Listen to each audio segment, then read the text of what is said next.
Chapter 281. The moment he entered the new world, before Noah had time to open his eyes, he felt his body was suddenly pulled into another place. A sense of weightlessness attacked his five senses. It felt like he was sitting in a car driving to the end of a straight road, but suddenly another road extended from the sky in front of the car Noah was sitting in, allowing the car, carrying Noah to rush into the road and into the sky without any reduction in momentum. This description was the most appropriate. Because, after entering this world, Noah should have followed the passage into this world, that is, the first road, to reach the interior of this world. But in the process of going to this world, the second road suddenly extended and changed Noah's destination. The world was still the same world. But the end, that is, the destination, was different. Noah, who should have directly descended into the interior of the world, found himself in a very wonderful place. After opening his eyes, Noah was presented in front of a snow-white world. In this snow-white world, who knows how far away, there was an existence that looked like a sphere, a vortex, a black hole, and a nebula. It gave people a feeling that it was absolutely impossible to approach. It seemed illusory and suspended at the end of this snow-white world. This was a place very similar to Between the Worlds.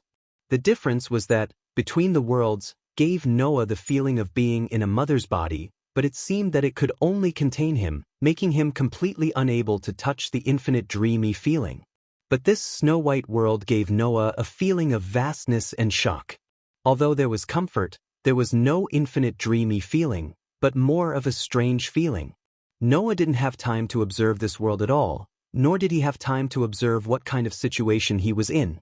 Almost less than 3 seconds after Noah entered this snow-white world, Noah's heart thumped.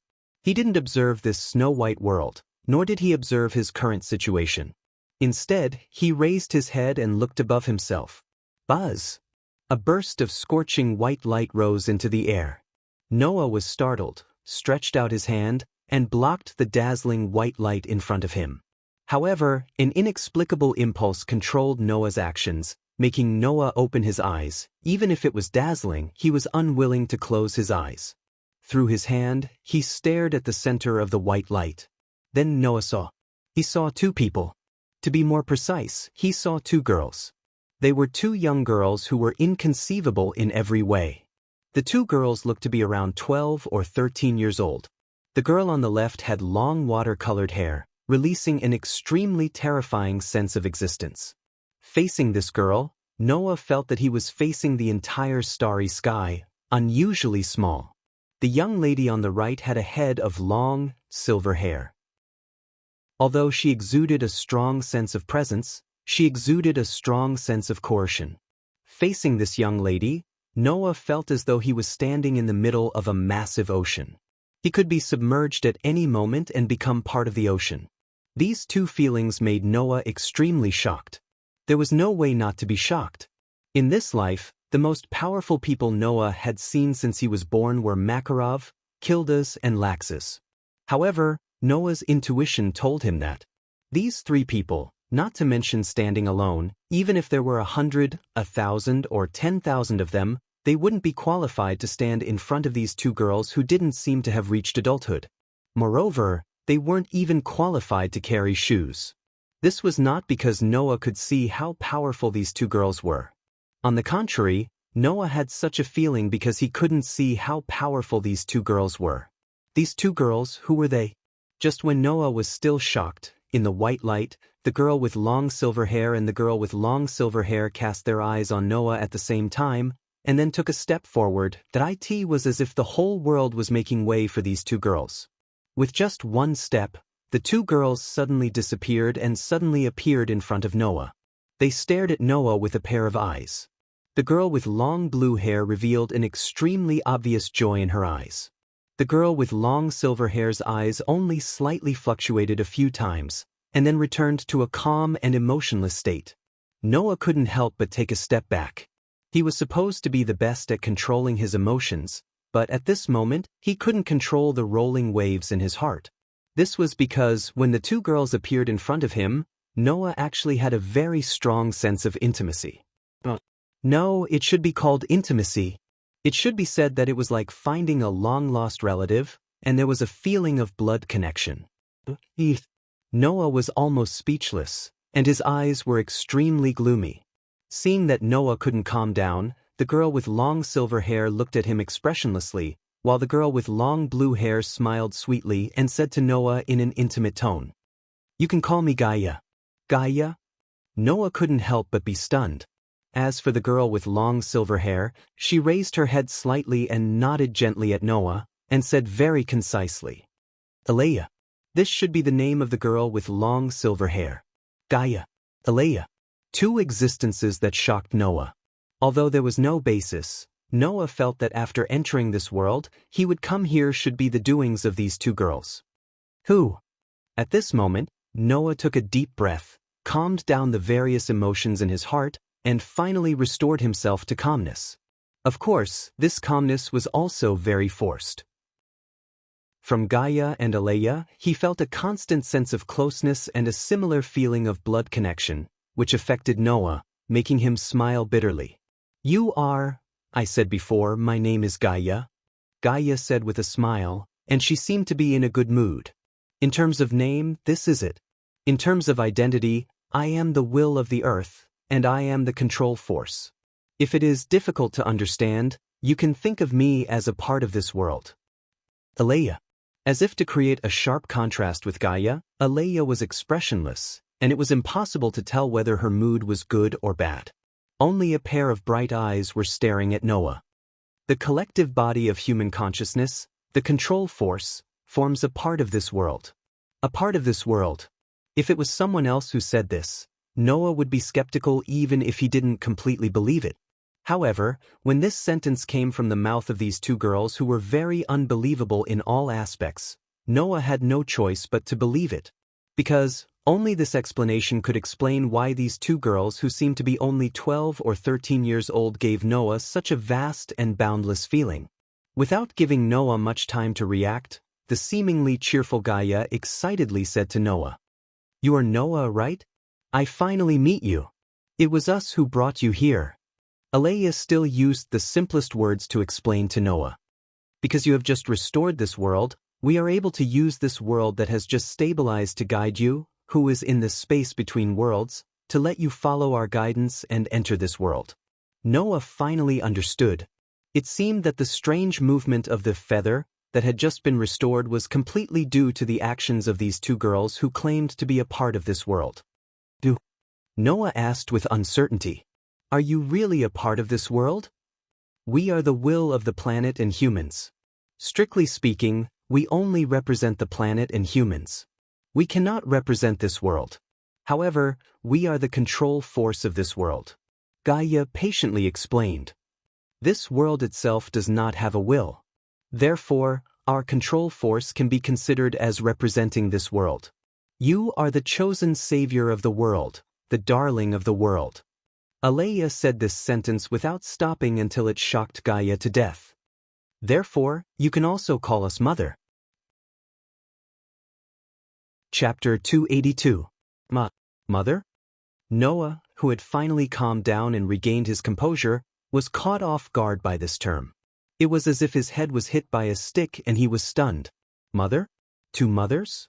Two mothers who looked to be 12 or 13 years old. Moreover, one is the will of the planet and the other is the will of a human? Then what am I? For a moment, Noah even had the urge to complain. However, the feeling of intimacy and blood connection from Gaia and Alea made Noah unable to complain. Why do Gaia and Alea give me such a feeling of blood connection? Could it be that they are really my mother? Then what am I? The same thought. If there was a reason to complain in the beginning, then now, the thought of, "What am I?" made Noah's heart completely chaotic. Originally, Noah could not be considered a normal human. Would a normal human be born with the appearance and intelligence of a 10-year-old? Would a normal human have 3 inexplicable constitutions? How could a normal human possess such godlike senses? Would a normal human be able to travel between different worlds? All these signs indicated that Noah was most likely not a human. Then what is Noah? Alea said that Noah was the chosen savior of the world, the darling of the world. Then why did the world choose Noah? Why didn't it choose someone else? Am I considered a human? Noah realized that his heart was in a mess like never before. Even though Noah already knew that he was not a normal human, at this moment, Aleya, who had been watching Noah, suddenly spoke.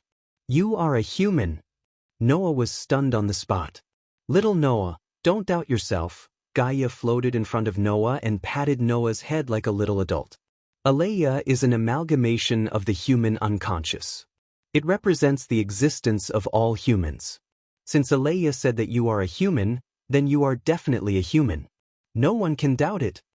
Gaia and Aleya's words were like a warm current that drilled into Noah's heart, making Noah's heart inconceivably calm down. Gaia was right. Aleya was an existence that represented all of humanity. Since Aleya said, "You are a human," there was probably no one more convincing than Aleya to say this. However, if I am a human, why is my constitution so special? Why do I have the appearance and intelligence of a 10-year-old when I was born? Why am I the so-called darling of the world? As expected of an existence that represented all humans, Aleya immediately saw through Noah's thoughts and shook its head at Noah. You don't have to feel confused about your own existence. You will know everything sooner or later. That's right, that's right. The Gaia person made a teaching gesture. Little Noah, you just need to know that we are all your mothers. Come, call us mommy. A cute little girl who looks 12 or 13 years old is urging me to call her mommy with an innocent expression. What kind of feeling is that? In any case, Noah felt that regardless of whether Gaia and Aleya were his real mothers, as long as he called them that, he would definitely become a sinner of the world. Thus, Noah said shamefully, I will call you Gaia and Aleya." Regarding this, Aleya silently expressed its agreement, as though it didn't care about a superficial form of address. However, Gaia puffed up her cheeks and was very dissatisfied. Why? Does Gaia really not know, or is she pretending not to know? Noah was extremely speechless. However, he didn't realize that he had already treated Gaia and Aleya as his family. Not for other reasons, but even if it was because of the inexplicable closeness and bloodline connection, Noah would still acknowledge Gaia and Aleya. As for Gaia, it seemed like she was just complaining. A second ago, she was still panting with anger, but in the next second, she smiled happily. Forget it. Being able to see little Noah is already enough to make me happy. Aleya nodded and looked straight at Noah. This world has already recovered. We can also sense the existence of other world fragments. In this world, there are many parallel worlds. We can only vaguely sense which parallel world the other world fragments are in. We will directly send you to that parallel world. This time, Noah was surprised. Didn't this world just recover? How could there be world fragments in this world? In the past, Noah had always been searching for world fragments in a complete world. World fragments would only be lost in a complete world and would not be lost in a similarly broken world. Then, in a world that had just recovered, why would there be world fragments in it? The reason is simple. Gaia spread out her hands and acted helpless. Because, before you, Noah, could grow up and come to this world to retrieve the world fragments that were lost here, this world was already destroyed. Destroyed? Noah held his breath. Speaking of which, why were there so many worlds that were broken into fragments? Some of them were drifting in the world between worlds, and some were lost in a complete world? How did those originally complete worlds become fragments? Noah had never considered this question before. But now, it seemed like there was a reason why the world was broken. You don't need to ask. Aleya's eyes flickered. You will know sooner or later.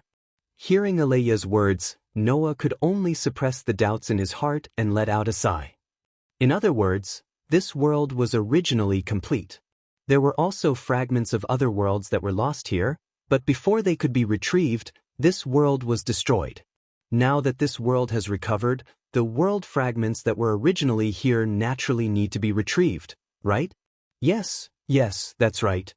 Gaia nodded her little head. I believe that little Noah also knows that this world has no way of destroying other worlds.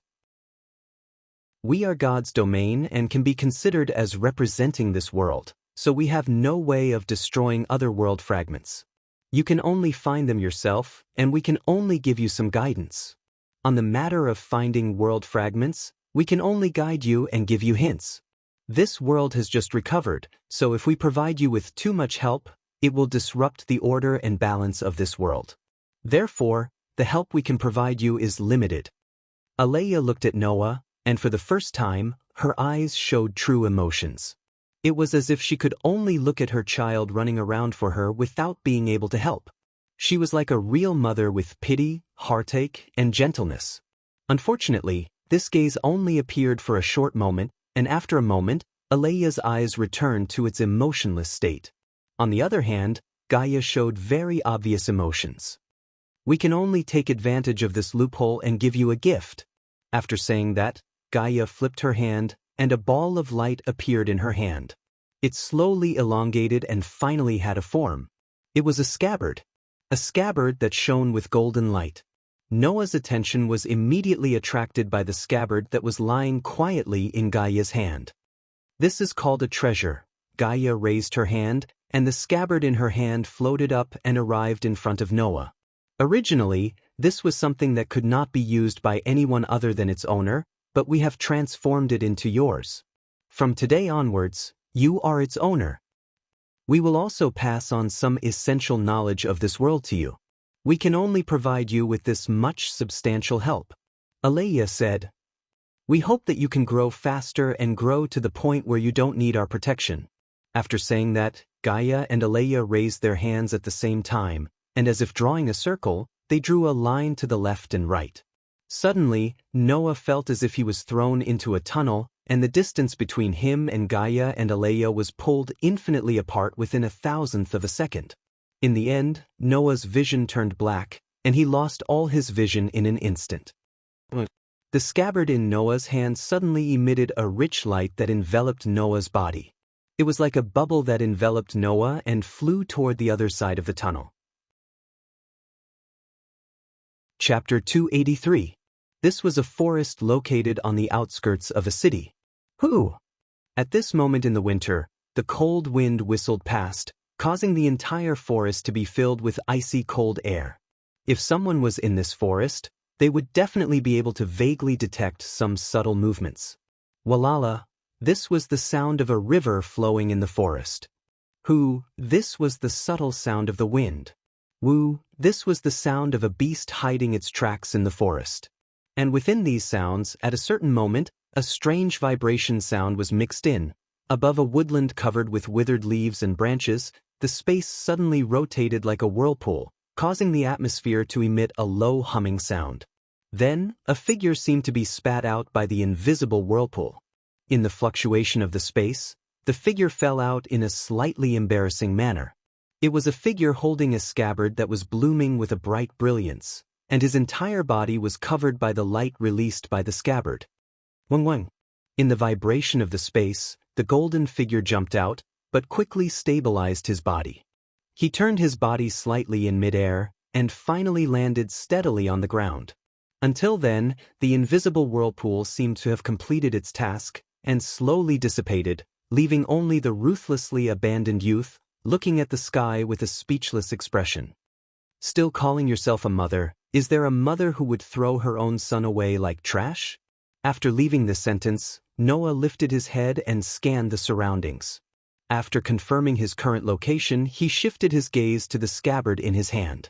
Under Noah's gaze, the scabbard that was emitting a golden light gradually withdrew its own brilliance, and returned to a slightly plain appearance. Of course, it was plain, but that was only compared to the brilliance from before. Even if its brilliance was withdrawn, the scabbard still looked like it was made of luxurious gems, making it impossible for people to ignore its existence. Looking carefully, Noah realized that the scabbard in his hand was different from ordinary scabbards. At least, ordinary scabbards were definitely not as peculiar as the one in Noah's hand. It was mainly gold and blue, wide at the top and pointed at the bottom. With one look, one could tell that it could not be used to carry ordinary swords. To be honest, Noah did not understand why Gaia and Aleya gave him a scabbard. Because wasn't a scabbard generally used to hold swords? However, this scabbard looked very unusual. It should have some kind of special power, right?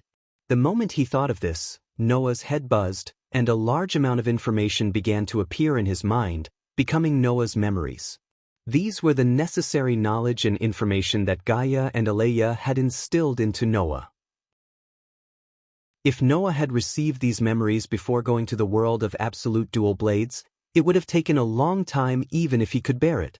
But after going to the world of absolute dual blades, and obtaining the Daybreak Star rune, 4 times in total in the world of absolute dual blades, Noah, whose spirit had been strengthened a lot, was able to accept this memory much more easily. It took him almost a minute to finish accepting it. Among them, there was some information about this world on the surface, and there were also some records about the secret and mysterious side of this world. From these memories, Noah obtained a lot of information. In summary, the general aspects could be summarized into 2 points. 1. This was a world similar to the Black Bullet and absolute dual blades. The similar here did not refer to the fact that there were primitive animals wreaking havoc in this world, or that there was a hidden school. Instead, it referred to the culture and civilization of this world. It could even be said that it was completely the same modern world. 2. Similar to the absolute dual blades, this world also had an inner world. On the surface, it looked like an ordinary modern world. However, in this world, there were also existences similar to surpassers and God's destroyers that surpassed humans. Moreover, compared to the absolute dual blades world, this world's inner world was more mysterious, more magnificent, and more dangerous. In addition, Noah also knew the true form of the scabbard in his hand. So that's how it is. After receiving all the memories, Noah looked at the scabbard in his hand with some surprise. Is this the so-called noble phantasm? The so-called noble phantasm referred to those who were once active in myths and legends and transformed into a kind of weapon called heroic spirit that was used by those who were once active in myths and legends. That was the ultimate weapon that originally only existed in fantasy and could only be used by its owner. It had miraculous power. However, there were some noble phantasms that existed in this world in a real form. The scabbard in Noah's hand was one of them. Not only that, among all the noble phantasms, the scabbard in Noah's hand was also one of the best. Normal noble phantasms could not be compared to this scabbard. Only a very small number of noble phantasms could be compared to this scabbard. Otherwise, as the will of the planet and the will of mankind, Gaia and Aleya would not have transformed it and made Noah its owner and use it. Therefore, even from Noah's point of view, the power of this scabbard was extremely huge and its use was incomparably great. With it, as long as Noah had enough magic, then he basically did not have to worry about his own safety. Originally, if he wanted to use the real power hidden in this scabbard, he would need the magic of the original owner of the scabbard. But now, the owner of this scabbard had become Noah. Besides Noah's magic, even its original owner had no way to use it. At this moment, Noah slightly unsealed the magic sealed in his body, which was in a limited state, and mobilized the magic sealed in the scabbard. The scabbard also had the characteristic of storing its owner's magic. As long as he poured magic into it, even if he did not use it, the scabbard would be able to store the magic and use it at any time. At that time, even if Noah did not have any magic, as long as the scabbard still had magic stored in it, he would be able to use the power of the scabbard. Furthermore, the scabbard would be able to act on its own. However, just as Noah was pouring magic into the scabbard in his hand, Noah's superb perception suddenly caught a fluctuation. Noah was slightly surprised, and then he discovered it. This forest. No, it should be said that it was this city. The air in this city was thick. The city seemed to be shrouded in a layer of invisible fog. This layer of invisible fog reacted when Noah unsealed the magic in his body. Barrier? Relying on his sensing ability and the memory in his mind, Noah recognized the true form of this layer of invisible fog. This city is actually completely covered by a barrier? After a while, the somewhat surprised Noah frowned and put his unsealed magic back into the limited state. Then, in a flash, he hid behind a tall tree on the side. Pa pa pa pa. At the same time, the sound of birds flapping their wings resounded in the air above the forest. A flock of about 10 to 20 birds flew in from the other side of the forest, constantly hovering in the air above the forest. Hiding behind the tree, Noah stared at the flock of birds hovering in the air above the forest. This was not an ordinary flock of birds. From Noah's perception, these birds did not have any breath of life, and they even carried a small amount of magic. Previously, the barrier covering the city had reacted to Noah's magic after he unsealed the limited state. Therefore, these birds should have been sent by the owner of the barrier to investigate. This allowed Noah to discover another use of the limited state concealment. Like Noah's own magic, if he used the limited state to seal it, there seemed to be no way to detect it. Pa pa pa pa. The sound of the birds flapping their wings still echoed in the air above the forest. After an unknown amount of time, the flock of birds hovering in the air above the forest turned around and flew back to their original location. Noah, who was hiding behind the tree, walked out, raised his eyes, and looked in the direction of the flock of birds. After a long time, he chuckled. It seems that this city also has many secrets. Following these words, the scabbard in Noah's hand turned into rays of light and merged into Noah's body. Chapter 284. Sanio City. This was the name of the city covered by the barrier. After coming out of the forest and arriving at the city center, Noah walked around aimlessly while seemingly unintentionally conversing with the passers-by. In the end, he obtained some basic information about the city. How should he describe it? Originally, Noah thought that this city called Sanio City was special, but when he entered the city center, he discovered that Sanio City was actually just a rural town that was being developed. It was close to the mountains and was surrounded by mountains like a basin. It could not be considered flourishing because it was originally just a small town in the countryside. It was only 10 years ago that it began to modernize and develop at a high level. Therefore, if one had to say what was special about Sanio City, it would probably be that while it kept the forest, suburbs, hills, and fields, it was also gradually urbanizing. This made it not comparable to a big city, but it did not fall behind. It could be considered a city that was developing at a moderate level. Of course, this was the point of view of the residents of Sanio City. However, Noah, who was walking on the streets of Sanio City, could clearly feel the true uniqueness of this city. There was an extremely large amount of magic flowing under the city. In the past, Noah had only sensed this type of large amount of magic flowing through the earth in one place. Heavenly Wolf Island.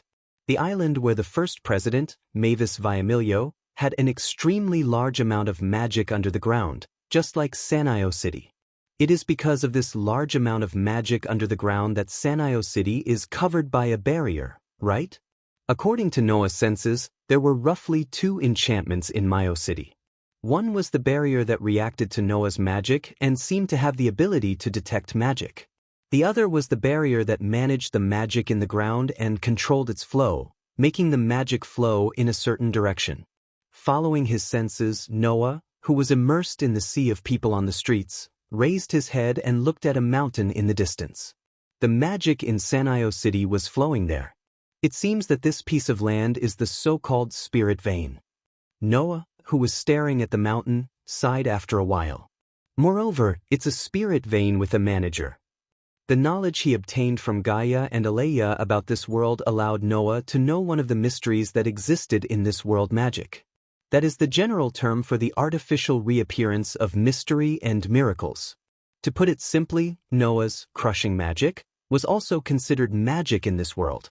Although there were some differences between the two, they both used a person's own power to drive the magic in their body to display a mysterious and miraculous power.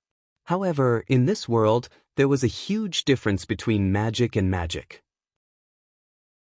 Generally speaking, Noah's crushing magic could only be called crushing magic in this world, not magic. In this world, individuals who could use magic were not called sorcerers, but magicians. In Sanio City, there was at least one magician. Therefore, this land that was filled with a large amount of magic power was covered with a barrier. After all, if the large amount of mana in the ground was used well, it would be of great help and benefit to a magician in various aspects. Controlling such a piece of land, who wouldn't set up some defensive measures against outsiders, and who wouldn't want to obtain this piece of land? Perhaps, the manager of this land had already determined that an outsider magician had arrived when the barrier had reacted to Noah's magic power. Moreover, it was very likely that they had made the decision to attack the enemy. However, at this time, the manager of this land should be very confused, right? This was because the magic power that had caused the barrier to react had already disappeared. Noah had once again used the power of restriction to seal it in his body, concealing its traces. Even Noah himself didn't think that under the state of restriction, there was no way to sense or detect it, let alone other people. Let's play hide and seek for the time being. After sealing all of his magic power in restriction, even his physical strength and other aspects of his body were all restriction, leaving behind only the strength of an ordinary person. Noah smiled. After all, I also need some time to settle down. Next, Noah began to settle down in Sano City. Every time he arrived in a new world, the most difficult thing to solve was the problem of identity.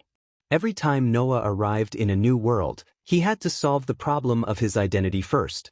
Just like in the world of absolute dual blades, Noah originally wanted to find an internet cafe and hack into the country's database to leave his personal information. Then he would use the excuse of loss to apply for a new identity card and household registration. However, Sano City's modern urbanization had only been going on for about 10 years. At this time, even mobile phones weren't that common, let alone computers. Noah went through a lot of trouble to borrow a computer from a large company. In exchange for helping the employee who borrowed the computer bring takeout, he borrowed about 10 minutes to successfully hack into the country's database and leave his personal information. Then, Noah began to think of ways to get some money. There was no other way. In this world, there was no place like Howling Academy that provided free food and accommodation. If he didn't think of a way to get some money, he was afraid that Noah wouldn't even have a place to stay for the night. Even getting food to eat was a problem. As for the living expenses he accumulated in Absolute Dual Blades, when he left Absolute Dual Blades, Noah secretly transferred all of them to Ivan's account. Compared to Noah, Ivan, who had to revitalize his family business, needed money more. Moreover, if Noah wanted to make money, he had many ways. In the world of fairy tale, Noah started to accept commissions when he was 11 or 12 years old and went out to work to earn money.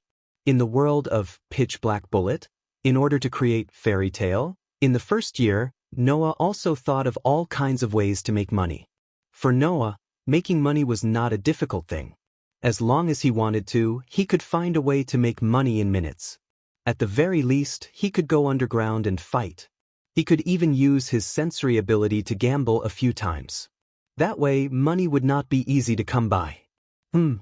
At this time, Noah, who was walking on a street, turned his head and looked at the other side of the street.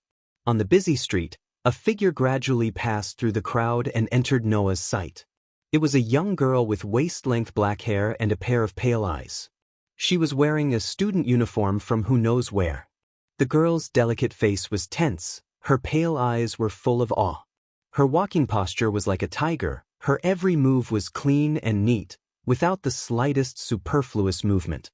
Her waist-length black hair swayed, as if with a bit of magic, she slowly walked in the direction of Noah. Of course, the target of such a beautiful girl with such a strong presence and delicate appearance was not Noah. As if already accustomed to other people's gazes, the girl did not even look at Noah. She simply brushed past Noah, passed by Noah, and walked to the other side of the street. With his back facing the young lady who was gradually walking into the distance, Noah's dark and deep eyes revealed a thoughtful expression. He immediately smiled, turned around and actually followed a short distance behind the young lady. He hung behind the young lady and began to follow her. The first place the girl went to was the outskirts of the forest. Moreover, it was the forest that Noah had arrived in when he first came to this world. Looking at the girl's serious face as she walked around in various places in the forest, as if she was investigating something, Noah's eyes became more and more thoughtful, and finally a smile appeared. After an unknown amount of time, The girl did not seem to have discovered anything, which made the girl's delicate face show a bit of unwillingness and displeasure, and left the forest. Next, the girl went to Miyazaki in Miyazaki City. After climbing up the hill that was paved with asphalt and climbing up the steep slope, the girl arrived in front of a building. Without any hesitation, the girl directly walked in, and then did not come out again. Noah, who was following behind, had already stopped. He turned his head and looked at a door tablet next to the building. On it was written, "Private 3rd Grade High School." 3rd Grade High School? Noah first muttered to himself for a while, then smiled, turned around, and walked back the way he came. Chapter 285. Private Mitsubishi High School. This was a school that had existed in Myomachi before Myomachi was developed into a modern city. Before that, Mitsubishi High School was just a dilapidated school built on a mountain. It closed down 20 years ago, and then a new school building was built and became the current private Mitsubishi High School. As one of the few private high schools in Mitsubishi City, although the number of students studying in Mitsubishi High School was not many, it was definitely not few. However, most of the students were not residents of Mitsubishi Town. It could be said that students from all over Mitsubishi City were mixed in, making it quite lively. At this time, in the student union office of Mitsubishi High School, such an episode was quietly happening. Transfer student? Wearing the girl's uniform of Mitsubishi High School, a girl with waist-length black hair and pale eyes raised her head in surprise and looked at the boy in front of her. It was a boy of the same age as the girl. He had a head of messy but stylish hair. His face was very handsome, but his eyes and actions had a kind of rough feeling. At first glance, he looked like a playboy. Looking at the boy standing in front of her with a frown, the girl asked casually without being serious or perfunctory. "It's really rare. There's actually a transfer student?" Mitsubishi City could not be considered a big city, let alone Mitsubishi Town. Under such circumstances, there was actually a transfer student who transferred to Mitsubishi High School. No wonder the girl asked. After all, the girl was the student union president of Mitsubishi High School. The boy in front of the girl was the vice president of the student union of Mitsubishi High School. However, as the vice president, the boy did not have the slightest courtesy to the president in front of him, and his tone was still rough. "President Ouchi, do you think it's necessary for me to joke at this time? Indeed, if it were you, you would definitely not be willing to use this rare time to joke with me." The girl called President Ouchi did not care about the vice president's rough tone at all, as if she did not care about the other party's existence at all. "But it's really rare, Mr. Vice President. You actually care about whether a transfer student transferred to Mitsubishi High School? I don't want to waste such time talking about transfer students." The vice president's rough tone became a little distressed. "The problem is that my old man told me to take good care of the transfer student when he was at home this morning." Hearing this, the girl was truly surprised. Sushi Iris Pill. That was the vice president in front of the girl. Putting aside whether or not he was a hedonistic son of rich parents, his family was indeed quite wealthy. Needless to say, the chairman of the board of directors of Mitsui High School was Suzy Haramaru's father. In other words, as the father of Sasaki Haramaru, the chairman of the board of directors of Mitsuru High School personally instructed his son to take care of the transfer students today. It was hard to say if a transfer student could even alert the chairman, let alone get the chairman to personally instruct them to take care of him. This made the girl finally feel curious. What kind of background does this transfer student have? That better be the case. Suzy Uamaru said, as if he didn't know what to say. Otherwise, it wouldn't be worth my time. Hearing this, the young girl also began to lose interest. "You're really cold, but that's also your style. For you, it's important to know whether someone has value or not. If they don't have a background, then they have no value. Saying that you're wasting time is indeed something you would say."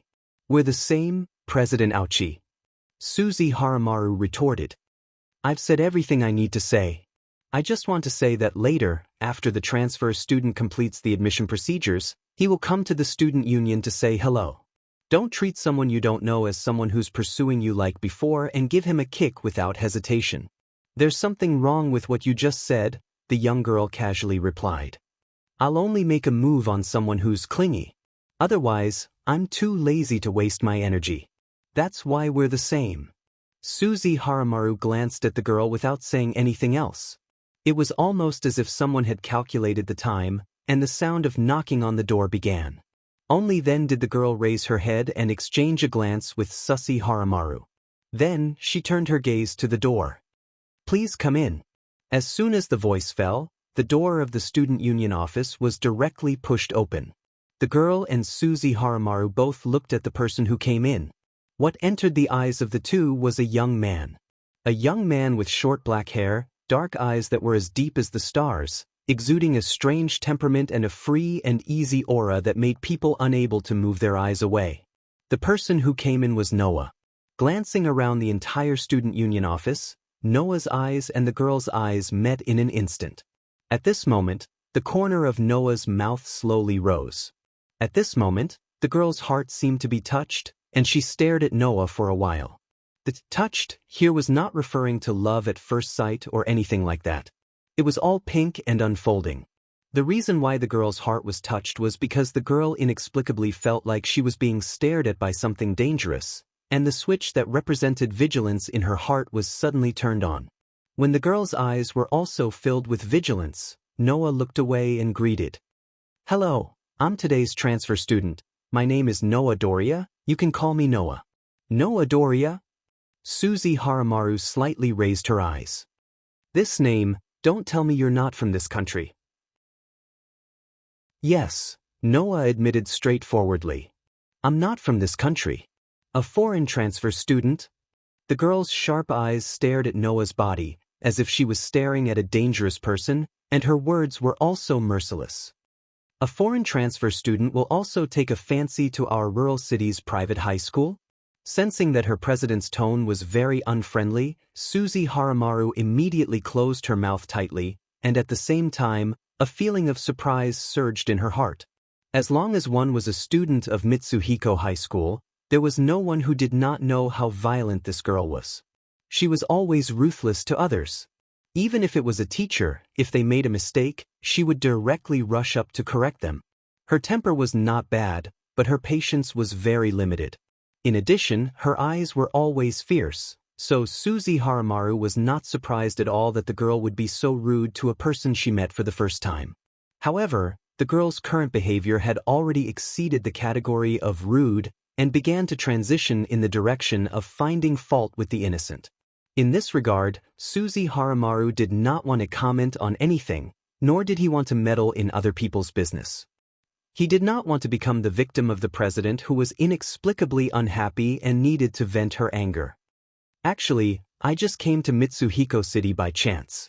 I didn't want to transfer to Mitsuhiko High School, but I happened to meet the president of this school. Noah, as if he did not notice the unfriendliness in the girl's eyes and tone, straightforwardly explained. When I met the president yesterday, he was playing chess with others. I just happened to be interested, so I played 2 games. Later, I found out that there was a bet. After I finished, the president had already lost a lot of money to me. When he knew that I was looking for a school to enter, he warmly invited me here. Noah's words were half true and half false. The truth was naturally that Noah did not come to Mitsuhiko City on purpose, and he did not have the intention to transfer to Mitsuhiko High School. The lie was that Noah had a purpose to find the president of Mitsuhiko High School. Everything that happened after that was logical, and it was all true. The only difference was whether it was intentional or not. As for the purpose of transferring to Mitsuhiko High School, it was very simple. Because the girl was a student here. Because the girl was very special. Facing Noah's words, the girl was directly stunned. Even the girl was like this. Suzy Haramaru fell into a dead silence as if he had swallowed a bug. So, his father told him to take care of this transfer student because he lost money to her? Well, no matter what, we are all classmates. Noah said to the girl with a smile. You haven't asked? The girl took a deep breath and looked at Noah with a stern gaze. I am the president of Mitsuhiko High School Student Council, Ioko Aozaki. This was the first meeting between Noah and Ioko Aozaki. Chapter 286. Due to the need to go through the admission procedures, Noah came to Mitomi High School very early, so that there was still a lot of time left after the admission procedures were completed. At this time, students began to spread out in every corridor. Some stood at the door and gathered in twos and threes to chat. Some entered the classroom alone and played with their companions. Every corridor of Sandan High School was filled with the existence called vitality. Accompanied by the president and vice president of the student union of Mitomi High School, Noah almost walked through the entire Mitomi High School. Raza Haramaru, who was next to him, introduced the places to Noah with a very rude and lazy tone. Ayoko had been silent. To some extent, it could be said that she had been staring at Noah fiercely. It was as if she wanted to see the true face of a hypocrite, causing many students passing by to whisper and cast sympathetic eyes on Noah. The president of the student union of Mitomi High School was not to be trifled with. This was something that everyone knew. The students thought that Noah had offended Ayoko and was targeted by her. This was why they cast sympathetic eyes on Noah, but they did not know that the situation should be the opposite. It was not Ayoko who targeted Noah, but Noah who targeted Ayoko. Otherwise, Noah would not suddenly transfer to Mitomi High School. Of course, Noah naturally would not show this. He ignored Ayoko's gaze and chatted with Raza Haramaru as usual, turning a blind eye to her. This made Raza Haramaru's hair stand on end. For Ayoko, Raza Haramaru wanted to stay away from her. Now that the other party was releasing a murderous gaze next to him, even if the target was not him, it was enough to make Raza Haramaru tremble with fear. As for Noah, Raza Haramaru could only admire him now. Only Noah could directly ignore the president of Mitomi High School. However, if he could do it, it did not mean that Raza Haramaru could also do it. At the very least, if Ayoko continued to stare at him like this, Musaki Yumaru would be the first one to succumb and become a sacrifice. Immediately, Suzy Haramaru tried to change the topic. By the way, Noah, you said that my old man lost a lot of money to you yesterday. How much did he lose? One had to know that Susi Isamuru's family was quite wealthy.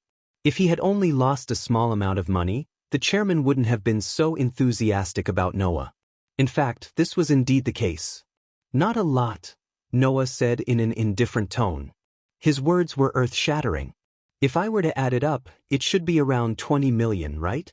Suzy Haramaru's legs went soft and he almost fell to the ground. 20 million? Ayoko cried out in surprise, forgetting the inexplicable sense of wariness in her heart. It's over. Sasuke sighed as he face-bombed. That old man is finally finished this time. Suzy's family was indeed quite wealthy. It wouldn't be difficult for them to take out 20 million yuan. The difficult part was that Suzy Haramaru's father lost 20 million yuan in gambling. Suzy Haramaru's father didn't have the final say in the Suzy family. There was still Suzy Haramaru's grandfather above him. If his grandfather were to find out about this, he would most likely fly into a rage. If that happened, Suzy Haramaru's father would be in trouble. Well, don't be so nervous, Noah said casually as if he was afraid that his words wouldn't scare Suzy Haramaru to death. I'm here as a student. It's not good to gamble. So, yesterday's gambling was just for fun.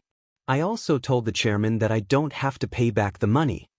As soon as this sentence came out, let alone Suzy Haramaru, even Ayoko looked at Noah like he was an idiot. That was 20 million yuan. It wasn't 2 million yuan or 200,000 yuan, but 20 million yuan. If it was a family of 3, 200,000 yuan would definitely be enough for the family to live for a month. 2 million yuan would be enough for a year. 20 million yuan was equivalent to 10 years of living expenses for a family of 3. How could he just give up on such a large sum of money? If this person wasn't stupid, then who was? If it can be solved with money, then it's not a problem. Noah responded to Ayoko and Suzy Haramaru's silence. I have hands and feet. If I want money, can't I earn it myself? This time, Ayoko was somewhat impressed by Noah. That was the logic, but how many people could reject 20 million yuan with just one sentence? If it was Ayoko herself, She naturally wouldn't accept the ill-gotten wealth. Although gambling was against the student's code of conduct, there was no reason for her to give away the money that was already in her hands. As expected of a foreigner. You really can't compare to the local snobs. Suzy Haramaru also patted Noah's shoulder and looked very emotional. Now, Suzy Haramaru finally understood why his old man asked him to take care of Noah so enthusiastically. It wasn't because Noah was his CR, but because he was indebted to Noah.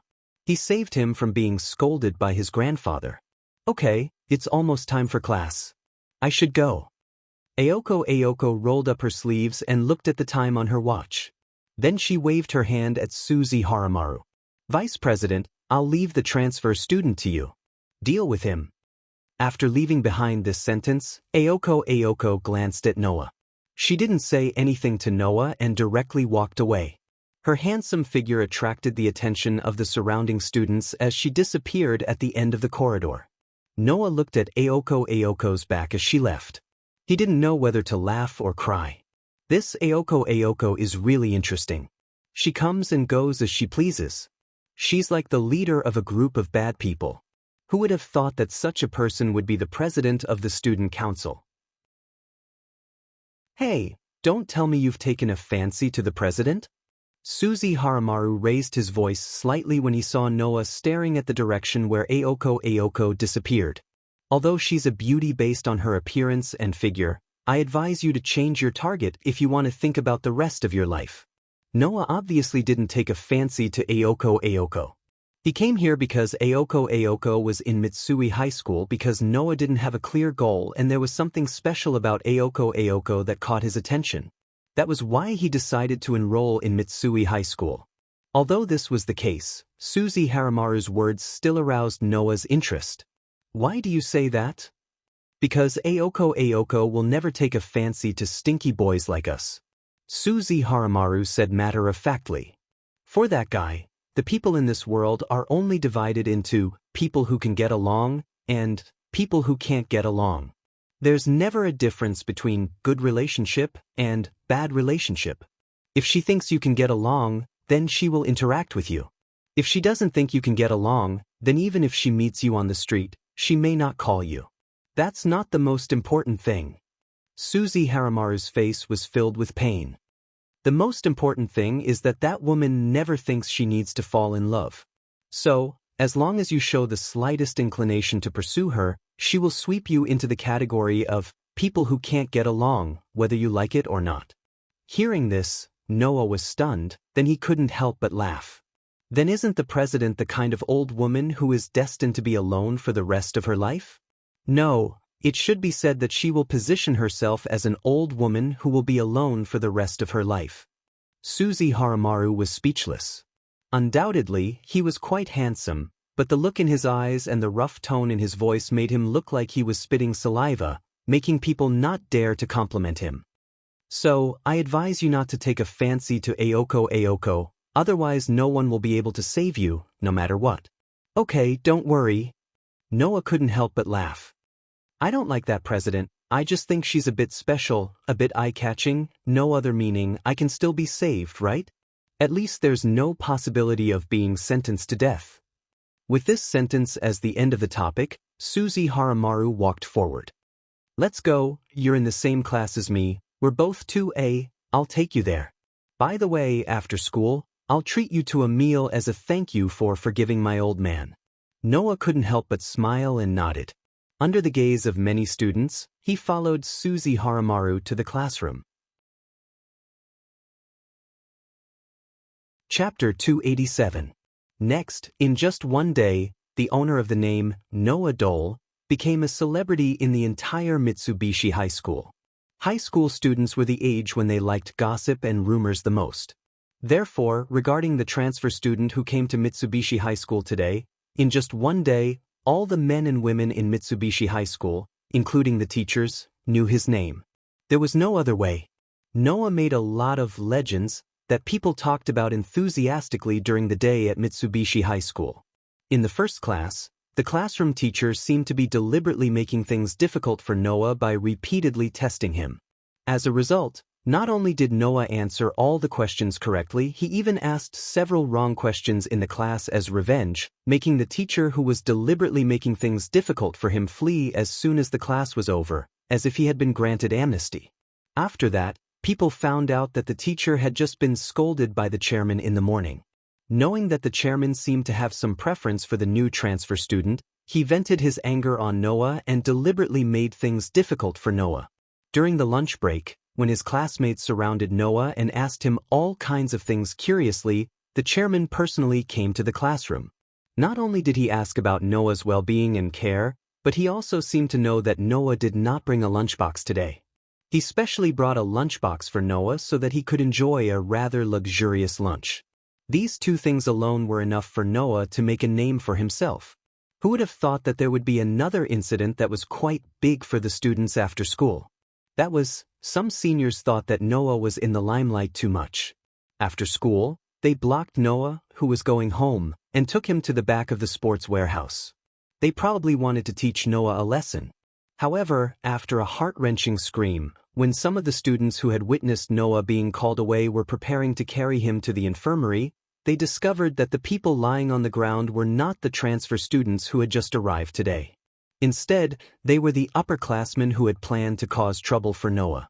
Therefore, the rumor that Noah was a person with good grades, good skills, good character, and good personality, but definitely not a person to be trifled with, flew everywhere and spread throughout Mitsubishi High School. Under such circumstances, it was difficult for Noah not to be famous. And Noah himself was quite enjoying this kind of life. After all, in the world of fairy tale, Noah did not go to school.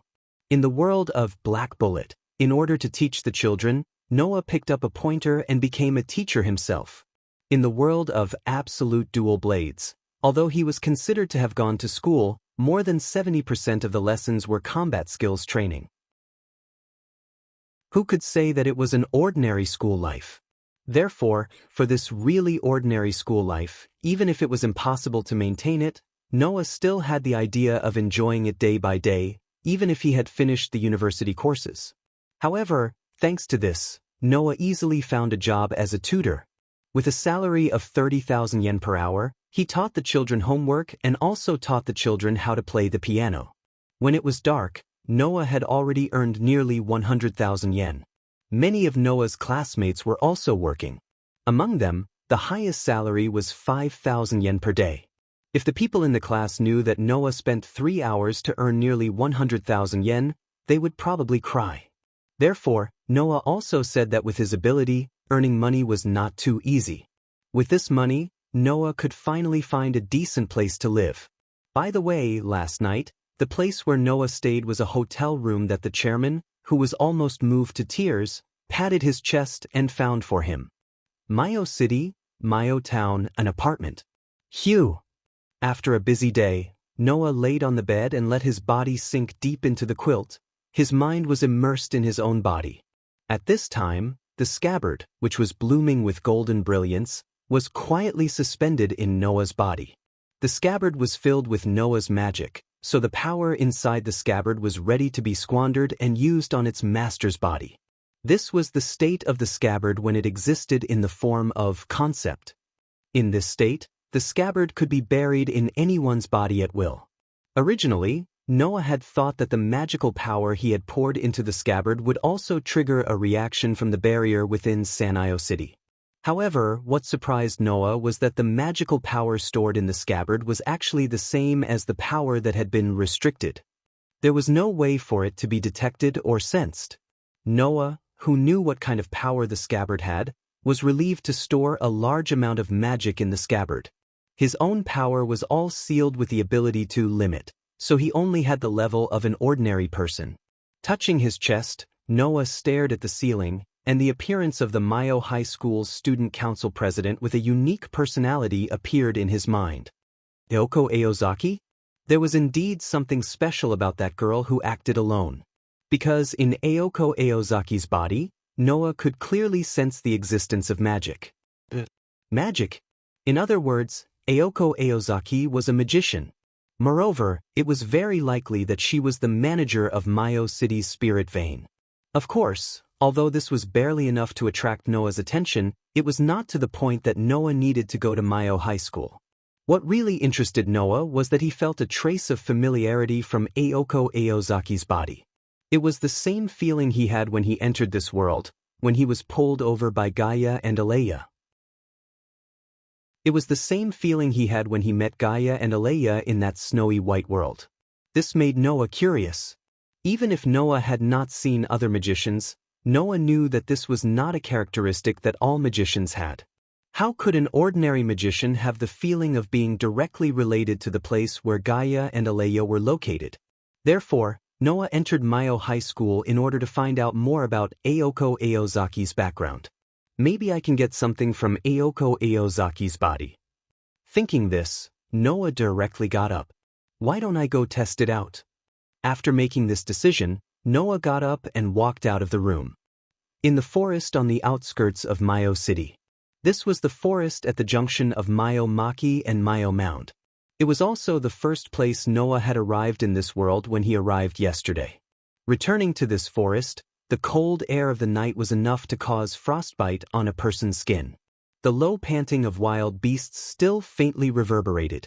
It was believed that no one would be willing to come to such a hair-raising, dangerous forest.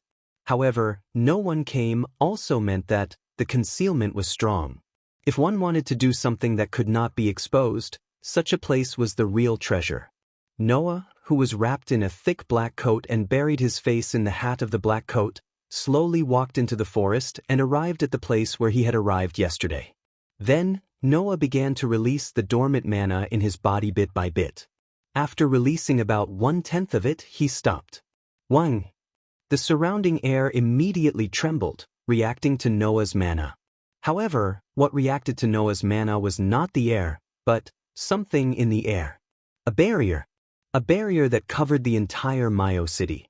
Under the influence of the barrier of Mayo City, Noah's position was instantly exposed. This time, Noah did not leave.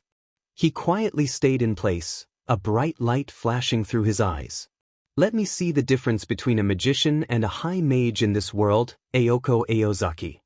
Unfortunately, Noah could only achieve half of this idea. The other half. Whoosh!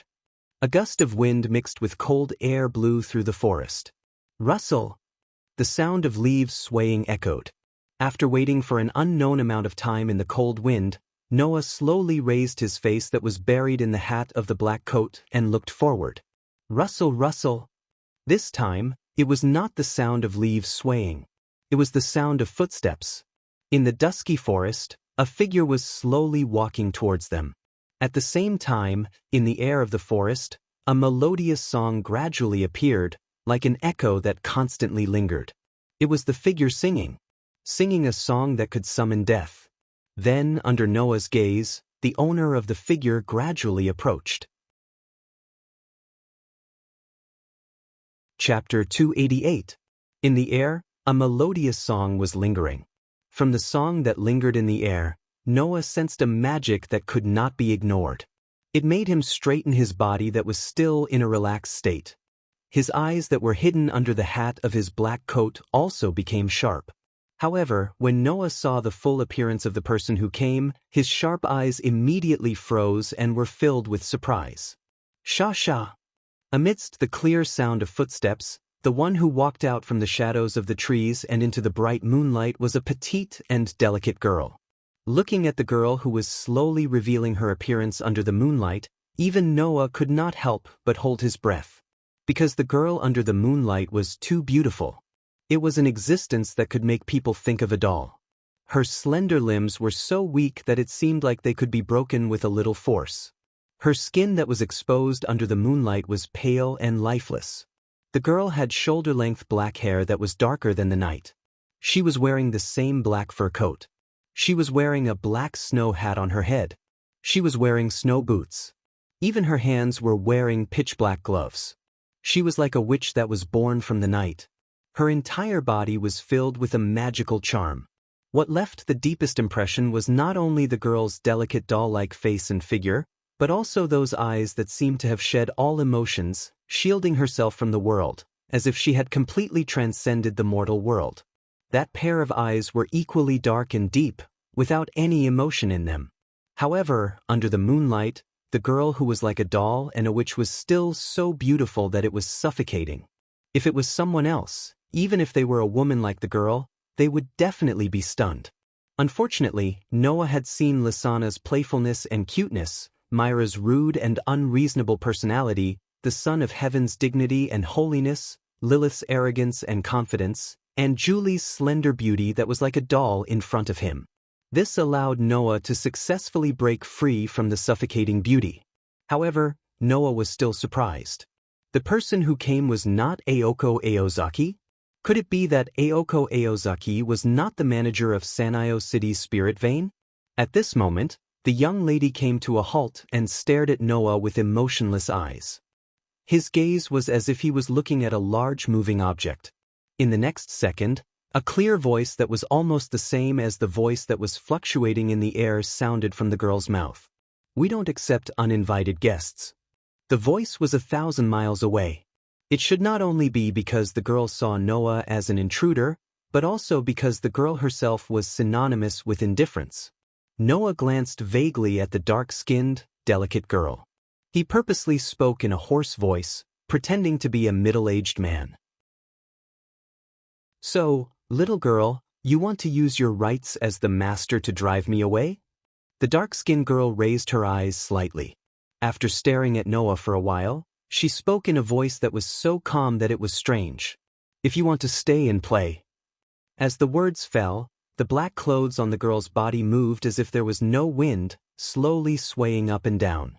At this moment, a power that caused the cold flow in the forest and the low temperature in the air to stagnate gushed out from the girl's body, like a burning gas, rising from the girl's body. As if even the moon was trembling, the bright moon in the sky hid in the dark clouds, converging the moonlight, turning the entire forest into a world of darkness.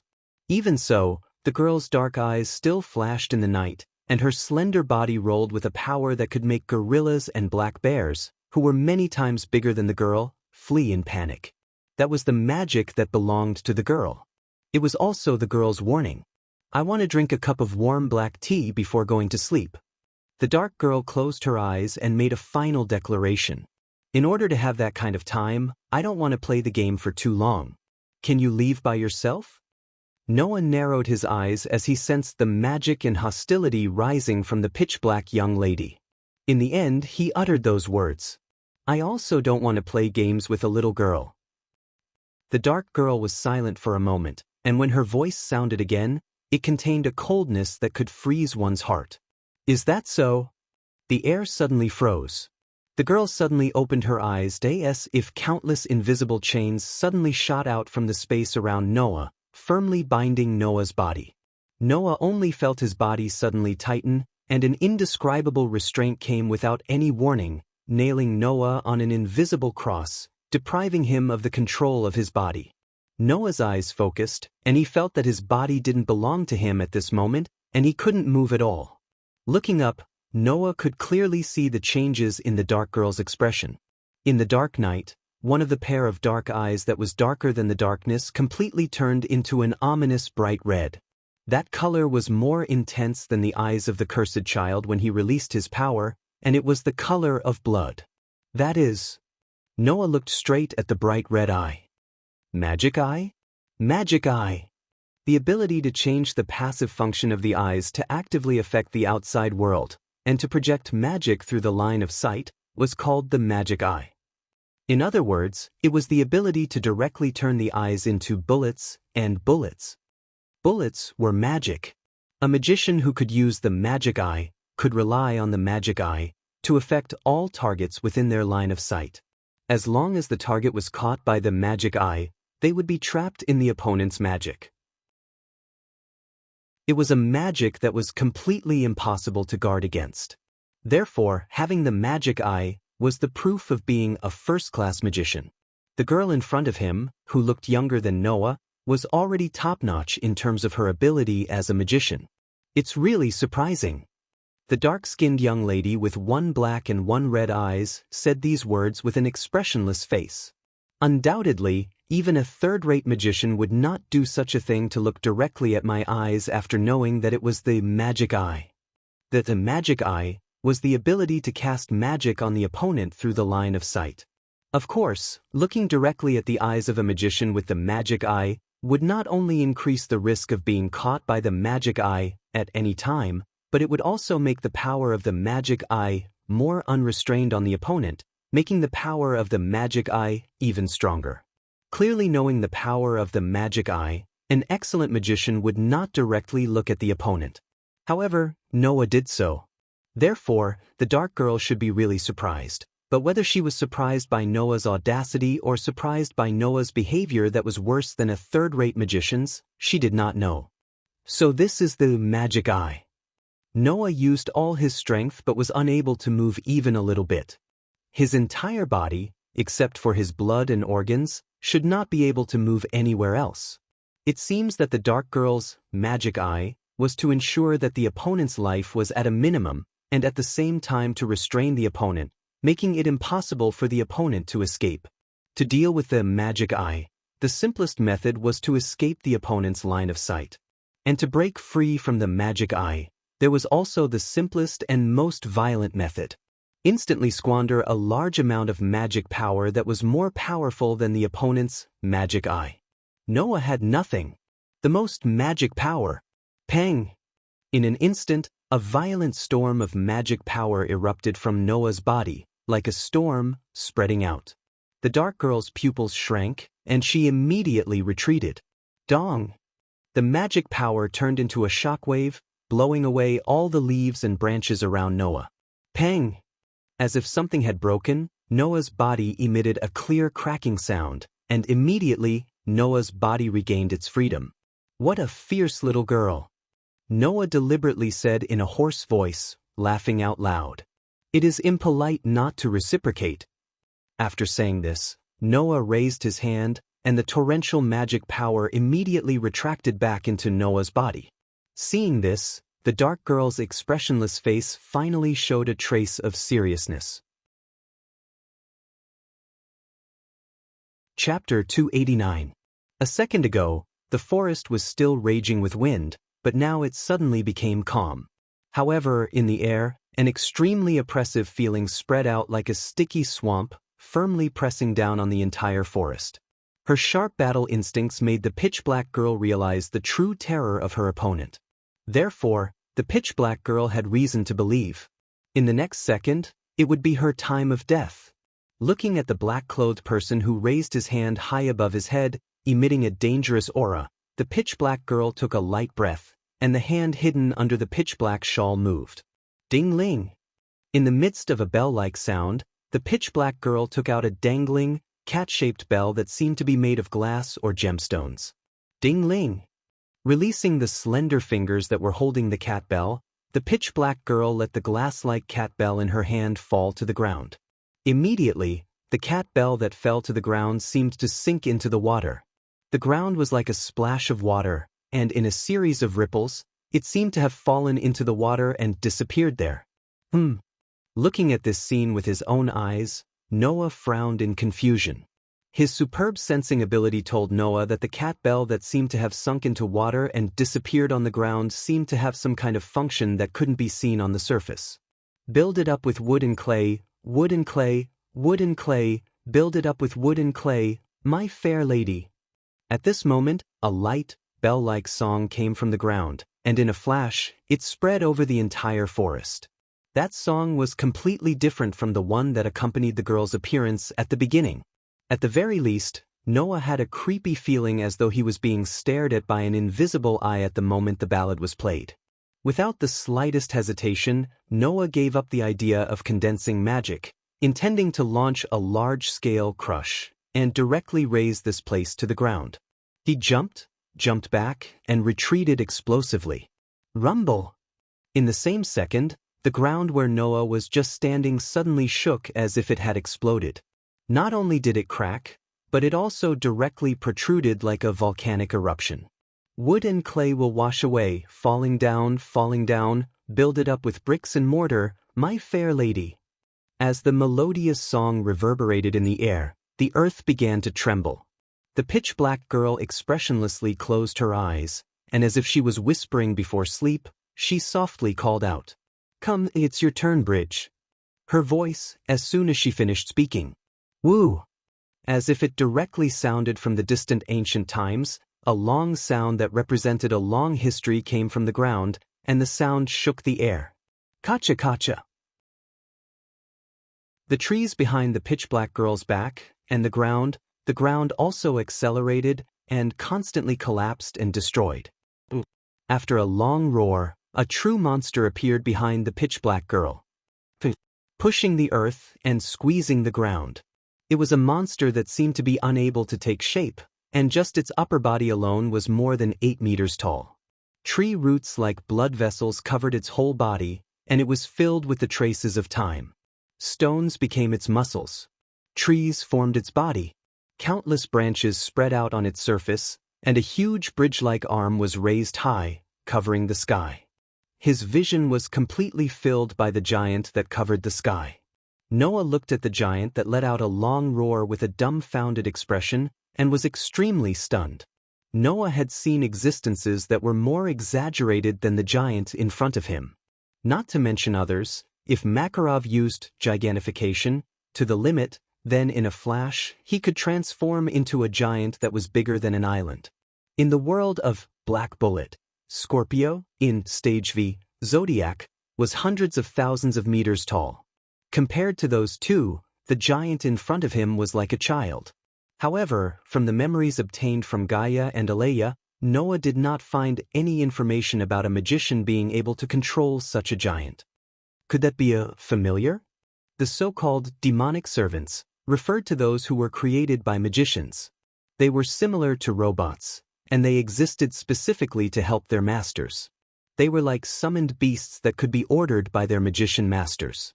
Whether it was in daily life or in battle, they were objects that could play a supporting role. It was not strange for a magician to have a familiar.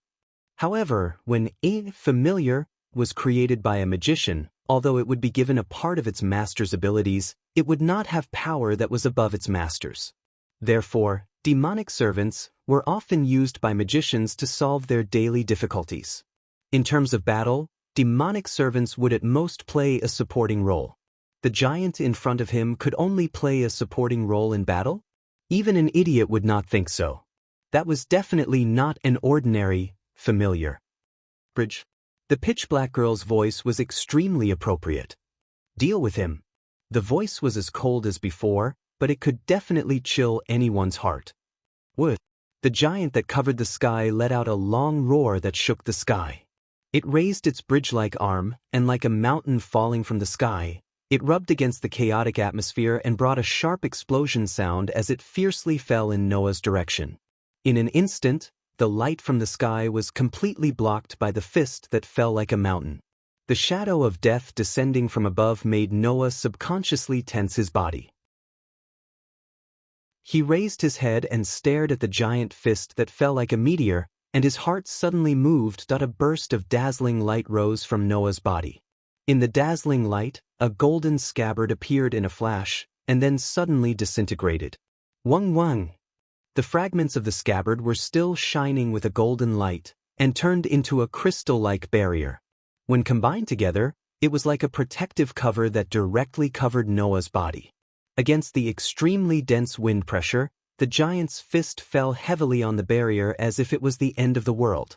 Dong! A loud and muffled sound that resounded through one's heart rippled out, bringing with it a terrifying shockwave that spread out in all directions. The dark girl's ice-like face changed slightly, and she retreated without thinking. Hoo-oo! The frenzied storm swept through every corner of the scene, cutting down trees, blasting stones, and narrowly brushing past the dark girl's body, almost blowing her away. After an unknown amount of time, the frenzied impact wind that wreaked havoc in the forest quietly retreated. After retreating quite a distance, an invisible barrier appeared in front of the pitch-black girl, blocking all of the rubble, wood, and wind. However, it still made the pitch-black girl's emotionless eyes flash with a trace of lingering fear. Under such circumstances, the dark girl was unable to discover it. Just at the side, in a bush that was fortunately not attacked by the impact wind and waves, and could still be more or less intact, two black shadows quietly appeared there. They were two men with a split mouth that was dark all over, and only their mouths were bright red, but they were long enough to touch their ears. Clang! A cold light flashed from the hands of the two fish-mouthed men. The arms of the two fish-mouthed men also turned into two huge kitchen knives, exposing the murderous aura and hostility of the two fish-mouthed men. The dark girl finally noticed that something was wrong, and she turned her head abruptly, looking at the bush on the side. However, at this time, she found that there was no way to stop the murderous maniac hiding in the dark. Whoosh! Almost in the blink of an eye, the two men with a split mouth rushed out like lone wolves, turning into afterimages. The huge murderous weapons in their hands were like fangs, and in the cold light and wind, they mercilessly cut towards the dark girl's head. After understanding the situation, the dark girl's cold, doll-like pretty face suddenly changed. Chapter 290. Clang! A cold light flashed through the air like lightning, cutting toward the defenseless dark-skinned girl. Her dark eyes reflected the image of the sharp kitchen knife that cut through the atmosphere. The dark-skinned girl's doll-like beautiful face suddenly changed, but after a while, she returned to being indifferent and emotionless. It wasn't because the dark-skinned girl found a way to avoid death. The girl just calmly accepted her impending death. Obviously, for the girl, death wasn't worth being afraid of. Was it because the girl was extraordinary and had seen through the world of mortals? Or was it because the girl knew that she would meet such an end sooner or later? This point no one knew. And the two men who had turned into homicidal maniacs clearly didn't want to be merciful because of this. They held sharp kitchen knives, one on the left and one on the right side of the girl, swung their weapons and like scissors, cut toward the girl's white and slender neck. Woo! Sensing the crisis of its master, the giant let out a wail. Unfortunately, having a huge body also had its disadvantages. Every move required time, and it was quite clumsy. Therefore, the giant could only let out a wail, and only had time to clumsily twist its body. It was impossible for it to rescue the girl. Of course, the giant couldn't do it, but it didn't mean that others couldn't. Wang! Below the giant's huge fist that was still on the ground, the space suddenly shook and flashed with little golden light, as if condensing into a vortex of air, crazily converging. Pang! Immediately, a low muffled sound rang. A figure like a bright golden light suddenly flashed, with a long light tail, as if piercing through space, and flashed in front of the dark-skinned girl in an instant. Then, the owner of the figure raised his hand, and a gorgeous scabbard that bloomed with golden light suddenly flashed in front of his palm, turning into pieces of crystal, forming a dreamlike protective shield, and shook like a spring. Ding! The two huge kitchen knives, which were strong enough to cut through rocks, fell on the dreamlike protective shield that rose up with a crisp sound, creating a loud noise. Gotcha! The protective shield formed by the scabbard didn't even have a trace of crack, and the powerful force on the kitchen knives bounced back, causing the two huge sharp kitchen knives to crack at the same time. Clang! A second later, the two giant kitchen knives broke in half and spun like a windmill before disappearing into the forest. Slap! Inside the dreamy protective shield, a hand suddenly reached out and grabbed the face of one of the men with a split mouth. A dazzling white light instantly rose from the palm of the hand that was holding the man's face, illuminating the whole body of the man.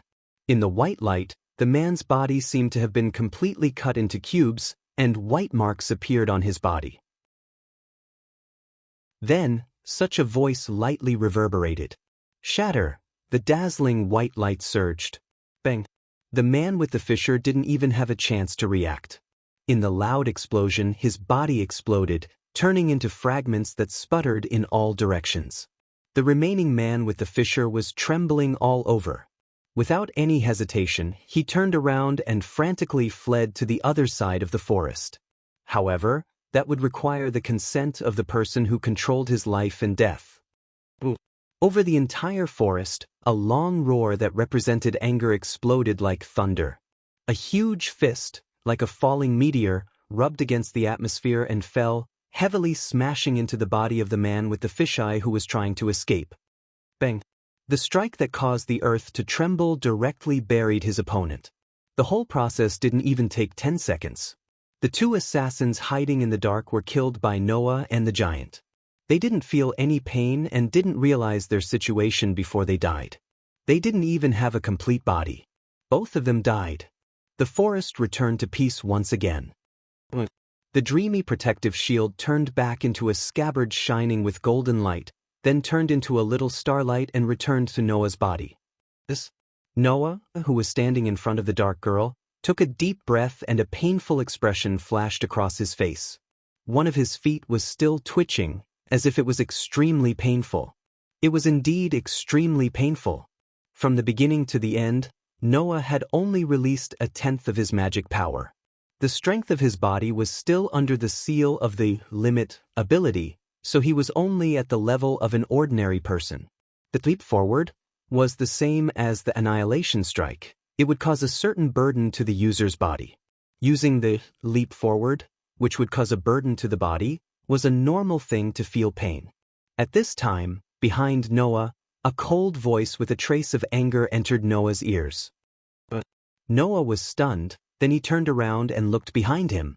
There, a young girl in black clothes and a shawl, who was as black as Noah, was looking at Noah with a puzzled expression that he had never seen before. Her red lips parted slightly. The why here was naturally referring to the reason why Noah wanted to save the girl who was his enemy. The girl felt that Noah was an intruder who wanted to seize the spirit vein of Sanyi City, so she had the idea of eliminating the intruder and wanted to kill Noah. And as an intruder who wanted to seize the land, he had no reason to save her. The magicians of this world were not like the sorcerers, who could use magic in the open. In this world, concealment was the essence of magic. The more people knew and used magic, the more the magic's power would be scattered and weakened.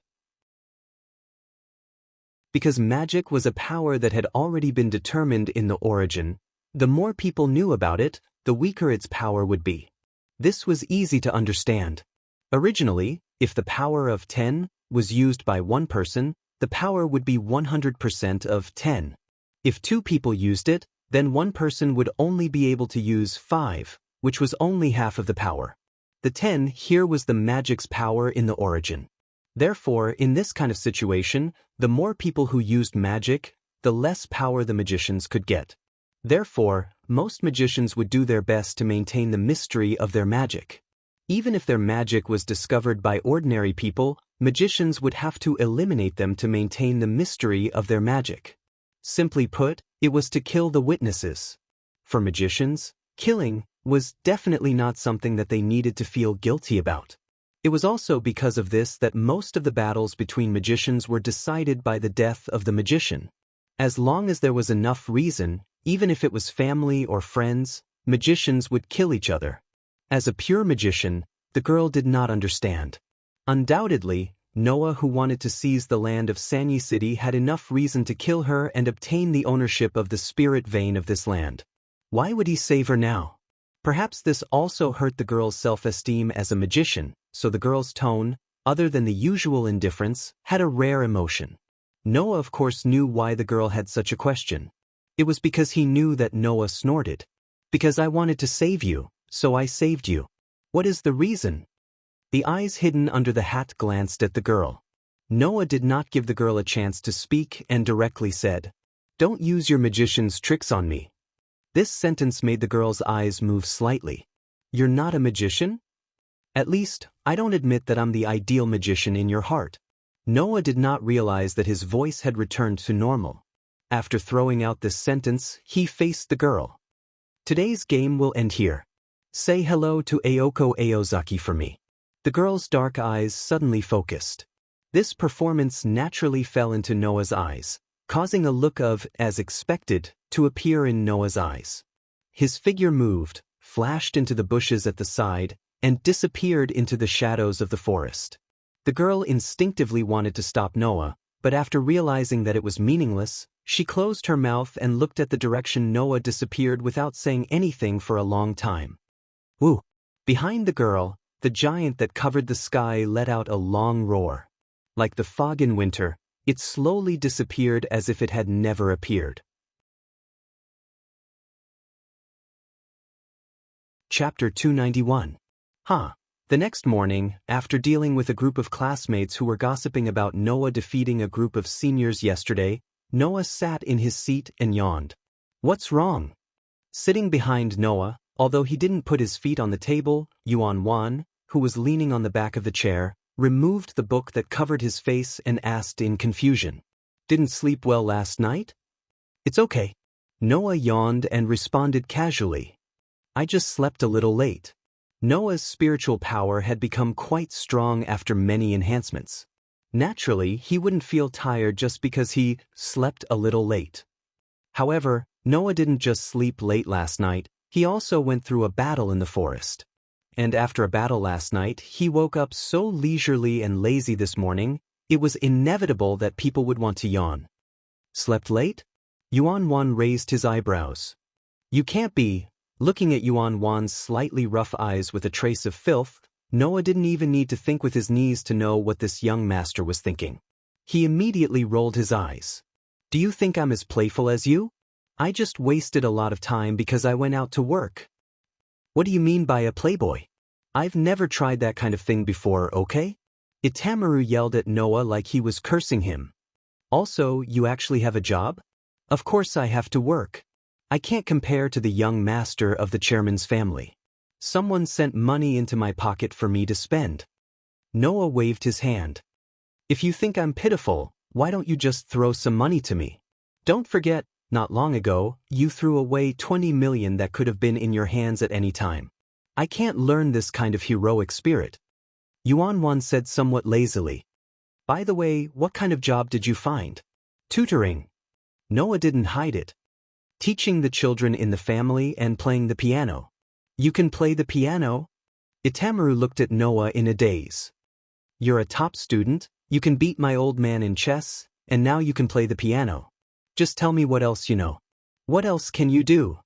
Noah continued to yawn. Does being proficient in all the languages in the world count? Yuan Wan almost spat out a mouthful of saliva. He couldn't help but abruptly stand up and cry out in disbelief. You're proficient in all the languages of the world. With just one sentence, the noisy classroom immediately quietened down. Just as Noah felt that something was wrong, a commotion erupted in the classroom. Proficient in all the languages of the world. Who? Noah? Really? Hey, you're not trying to show off just to pick up girls, are you? Tell me about it. Let's hear it. The boys and girls in the class immediately squeezed Yuan Wan out and surrounded Noah. They kept chattering, almost making Noah faint. As the vice president, Yuan Wan, who was pushed aside as if there was no one else around, had a face as dark as the bottom of a pot. Looking at the group of students jumping around Noah, he could not bear it any longer and shouted out loud. What are you bunch of idiots doing? At the door of the classroom, an angry roar sounded without any warning, directly overshadowing Yuan Wan's voice, and also covering the entire classroom's noise inconceivably. The classroom suddenly fell silent for the second time. This voice? Don't tell me it's... When Yuan Wan decisively shut his mouth, the group of students turned their heads in fear and looked in the direction of the classroom door. Then everyone saw it. Although it's not time for class yet, until the bell rings, you have the freedom to arrange your free time. Saying such a sentence, Ayoko stood at the door of the classroom with her arms crossed. She looked like she could endure a little before she exploded and angrily glared at everyone in the classroom. But, didn't anyone tell you that you bunch of idiots are too noisy? The second roar fell, causing the group of students to let out a miserable sound. Not good. The president of the Demon Student Council is going to be angry. We're going to die. We're going to die. Why aren't you running? Wait. For the time being, this is still our classroom. Yes. Even if the president of the student council is in our territory, he has to listen to us. Very good, as expected of his brave hearts. Regarding your bravery in challenging the evil spirit, I will definitely spread it throughout the entire Samui High School. You can go in peace, we won't accompany you anymore. You bunch of traitors. Wait for us. Accompanied by such a conversation, in less than a minute, whether it was boys or girls, they all fled like stray dogs. Looking at this exaggerated scene, Noah was almost speechless. Do you dare to be a little more spineless? At this time, Aoko walked into the classroom as if there was no one around. Under the curious gaze of the group of students who gathered at the door and did not dare to come in, she came in front of Noah and looked down at him condescendingly. Noah, classmate, are you free after school? Aoko's words made everyone, including Torimaru, open their eyes wide. What does this mean? What? Noah was also slightly startled, but he quickly returned to normal and looked at Aoko with a smile that was not a smile. Does the president of the student council want to invite me on a date? The rest of the students present all subconsciously held their breaths. Only Aoko stared at Noah and said in a cold voice, I thought you were slightly different from other boys, but I did not expect you to be the same. Your head is filled with those meaningless things. The implication was that Noah's head was the same as those stinky boys, only lust. Is there anything strange about it? Noah unhurriedly spread out his hands. As a boy, no matter what, I have to have some experience in love.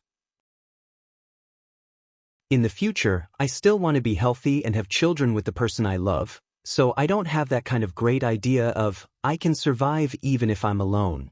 The implication was that Aoko, who does not need to be in love, will definitely not be able to get married in the future.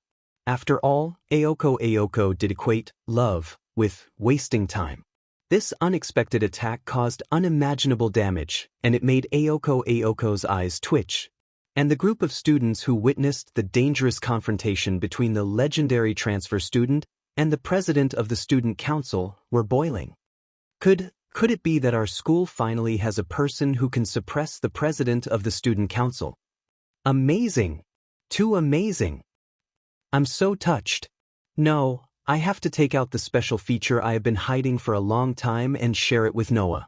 This way, I can show my respect to the transfer student. Even others were like this. As the vice president of the student council, Yuan Maru, who had been poisoned by Aoko for 1 or 2 years, almost directly gave Noah the word, convinced. Aoko, who clearly heard the discussion behind her, held back her anger.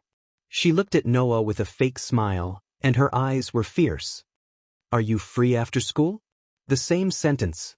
The same tone. But when she said it again, Aoko's whole body emitted a frightening sense of oppression. The students who were still talking were like ducks who were strangled by the neck. Their voices came to an abrupt stop, they looked at each other, and then stepped back without any backbone. Noah laughed in his heart, and no longer teased Aoko, he straightforwardly said, After school, I have to do tutoring. Even if the president of the student council wants to invite me on a date, I'm not free. Aoko's head made a snap sound, as if something was broken. If it was someone else, even if they didn't beat up Noah, they would definitely turn around and leave. Unfortunately, the words defeat and convinced never existed in Aoko's dictionary. For Aoko, turning around and leaving was equivalent to admitting defeat. Therefore, the more Noah refused, the more angered Aoko was, and the more difficult it was for Aoko to face the difficulties. At this moment, Aoko took a deep breath, calmly looked at Noah, and said in a businesslike manner, According to the rules of Mitsui High School, students are not allowed to work privately. Even if they apply, they can't work more than 4 hours a day without holidays. Hearing this, Noah raised his eyebrows. And then? Aoko smiled. Her smile was very charming, but it also chilled everyone's heart. For hours, I can still wait. I hope Noah-sen won't let me wait too long. Chapter 292. No matter which world it was, the sun rises from the east, and the sun sets in the west, were eternal themes. The sun gradually set behind the mountains in the west and slowly turned red. The color of the clouds in the sky also turned bright red bit by bit. Dusk had arrived. Although the advancement of urbanization had already begun in Myo City, 10 years was clearly not enough to turn Myo City into a truly modern city filled with tall buildings. The setting sun shone on the still developing city, shining on the gradually disappearing scenes of the pastoral landscape, making the philosophical saying that the things that have passed away will never come back again truly show the cruel reality in front of people's eyes. Under the guidance of Aoko Aochi, Noah arrived at the White Dog Mound in Mayo City. It was an area where ramps wound down from hills that were much higher than the ground. A long time ago, people believed that they should not live in places that were too high, so there were no signs of human habitation at a certain height. Similarly, the White Dog Mound was no exception. There were no houses on the hill. If one walked along the road and climbed up the slope, not long after, a forest would appear in front of the road, surrounding the asphalt road. On such a slope, Aoko walked at a steady pace without stopping. Clearly, she was already very used to this kind of long journey. Beside Aoko Aochi, Noah walked along the slope with a calm expression. Not to mention a difficult expression, there was not even a drop of sweat on his face. He even had the spare energy to observe the surroundings and enjoy the scenery. Although the physical ability was limited to the level of an ordinary person, the ordinary person here was naturally at a better level. If it was only climbing, it was not difficult for Noah at all. Not to mention, Noah also had the breathing technique that could quickly restore his physical strength and increase his endurance. Not to mention other things, his physical strength was definitely sufficient. This made Aoko Aochi could not help but glance at Noah. I didn't expect your physical strength to be so good. No wonder you could beat up those senior students who were looking for trouble. So your good physical strength is also related to good fighting ? Noah did not turn his head and replied to Aoko Aochi. Besides, isn't your stamina pretty good too? I'm just used to it. Aoko's tone was quite casual, as if she was just brushing him off, but it was hard to get angry. Since you have such a good body, I'm even more relieved. Noah became suspicious. Rest assured? Aoko glanced at the confused Noah and smiled. You'll be glad that you have good stamina later. After saying that, Aoko turned her head away and stopped talking. She didn't want to talk to Noah anymore. She just continued to climb up the steep slope. Noah shook his head and followed. The ramp was indeed quite long. Even if they were to run, it would take about 20 minutes to reach the halfway point. Noah and Aoko Aozaki walked up the ramp at a steady pace. When the sky turned even redder, they arrived at their destination. Aoko brought Noah to an extremely old iron fence that was surrounded by walls and vines. Aoko extended her hand and pushed it open. Noah was not surprised to see that Aoko had stopped in front of Aoko. Noah could see it. Behind the iron fence, there was a grassland covered with weeds in what was supposed to be a courtyard. There were trees planted in the courtyard, but those trees were not green willows. Instead, they were old trees that seemed to have withered. The surroundings were gloomy, and there was even fog in the courtyard. It was like a haunted house, which made people feel numb. What made people feel even more numb was that between the gaps of the trees in the courtyard, there was a path that extended forward until it reached the front of a manor house.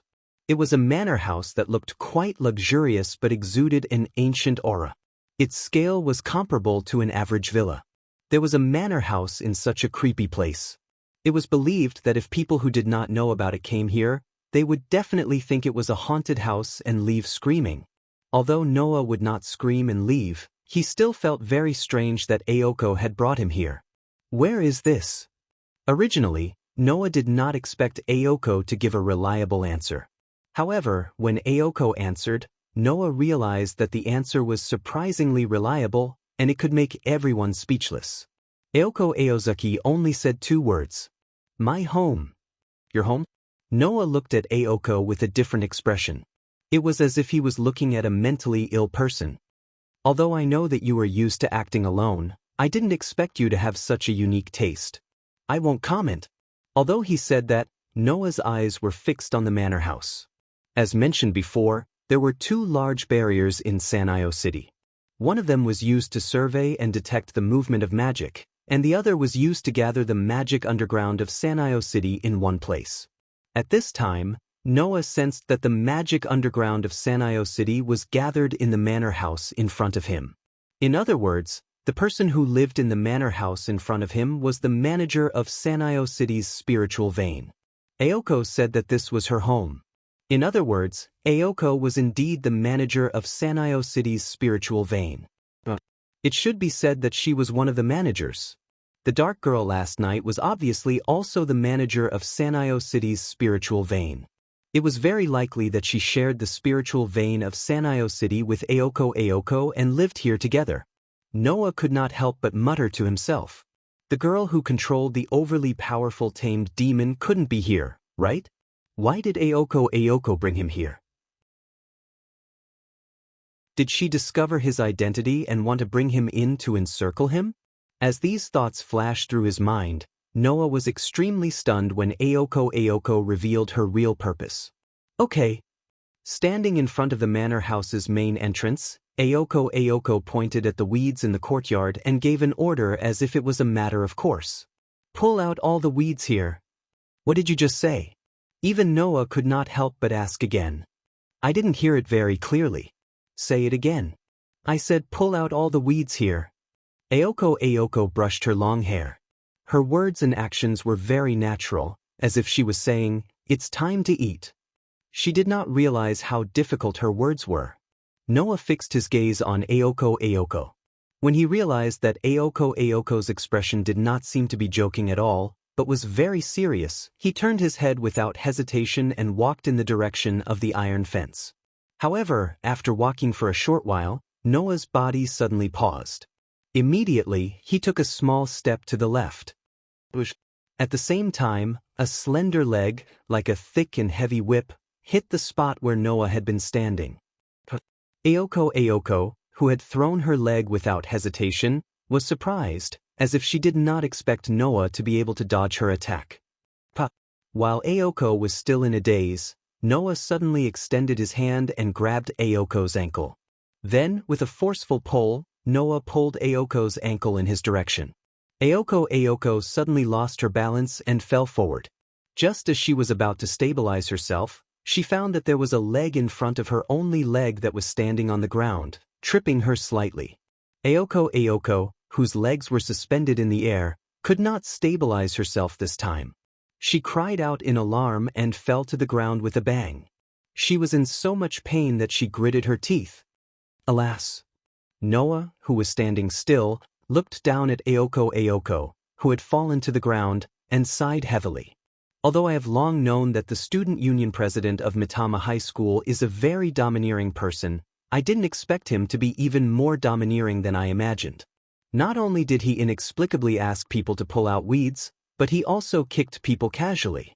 I say, President Ouchi, did you deliberately bring me here because you don't like me? Like those seniors, you want to show your power to the transfer students, right? What did you say? Aoko, who was grimacing in pain from the fall, was furious. She jumped up from the ground, made a gesture of kicking, and shouted out loud. I would never do such a thing. Undoubtedly, Aoko mercilessly threw out her leg again, bringing with it a fierce wind in the direction of Noah. Seeing this, Noah shrugged, but there was a look of interest in his eyes. Chapter 293. Pa-dash. Goo-dash. A muffled sound was heard, followed by a muffled groan. Aoko, who was once again thrown to the ground by him, looked at him as if he was her enemy. Her face was full of stubbornness, and Noah couldn't help but feel amused. I say, President Aoko, you're not my opponent, shouldn't you stop? Who are you saying is not your opponent? Aoko stood up from the ground, but she felt like her whole body was about to fall apart, and her heart was filled with hatred. Aoko Aozaki was a magician.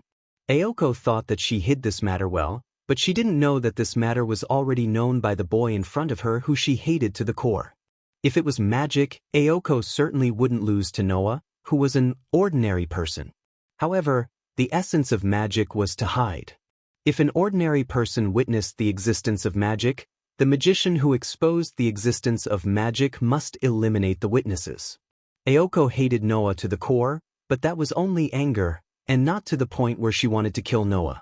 Therefore, without exposing the existence of magic, if Aoko wanted to teach Noah a lesson, she naturally had to rely on ordinary means. Originally, Ayoko also knew some fighting skills. Otherwise, the students of Mitsui High School would not be so afraid of her. It was because of these fighting techniques that Ayoko was able to kick the former student council president, who had tried to pursue her and stalk her, out of her mind when she had just entered San-e High School. Ayoko then applied to transfer to another school.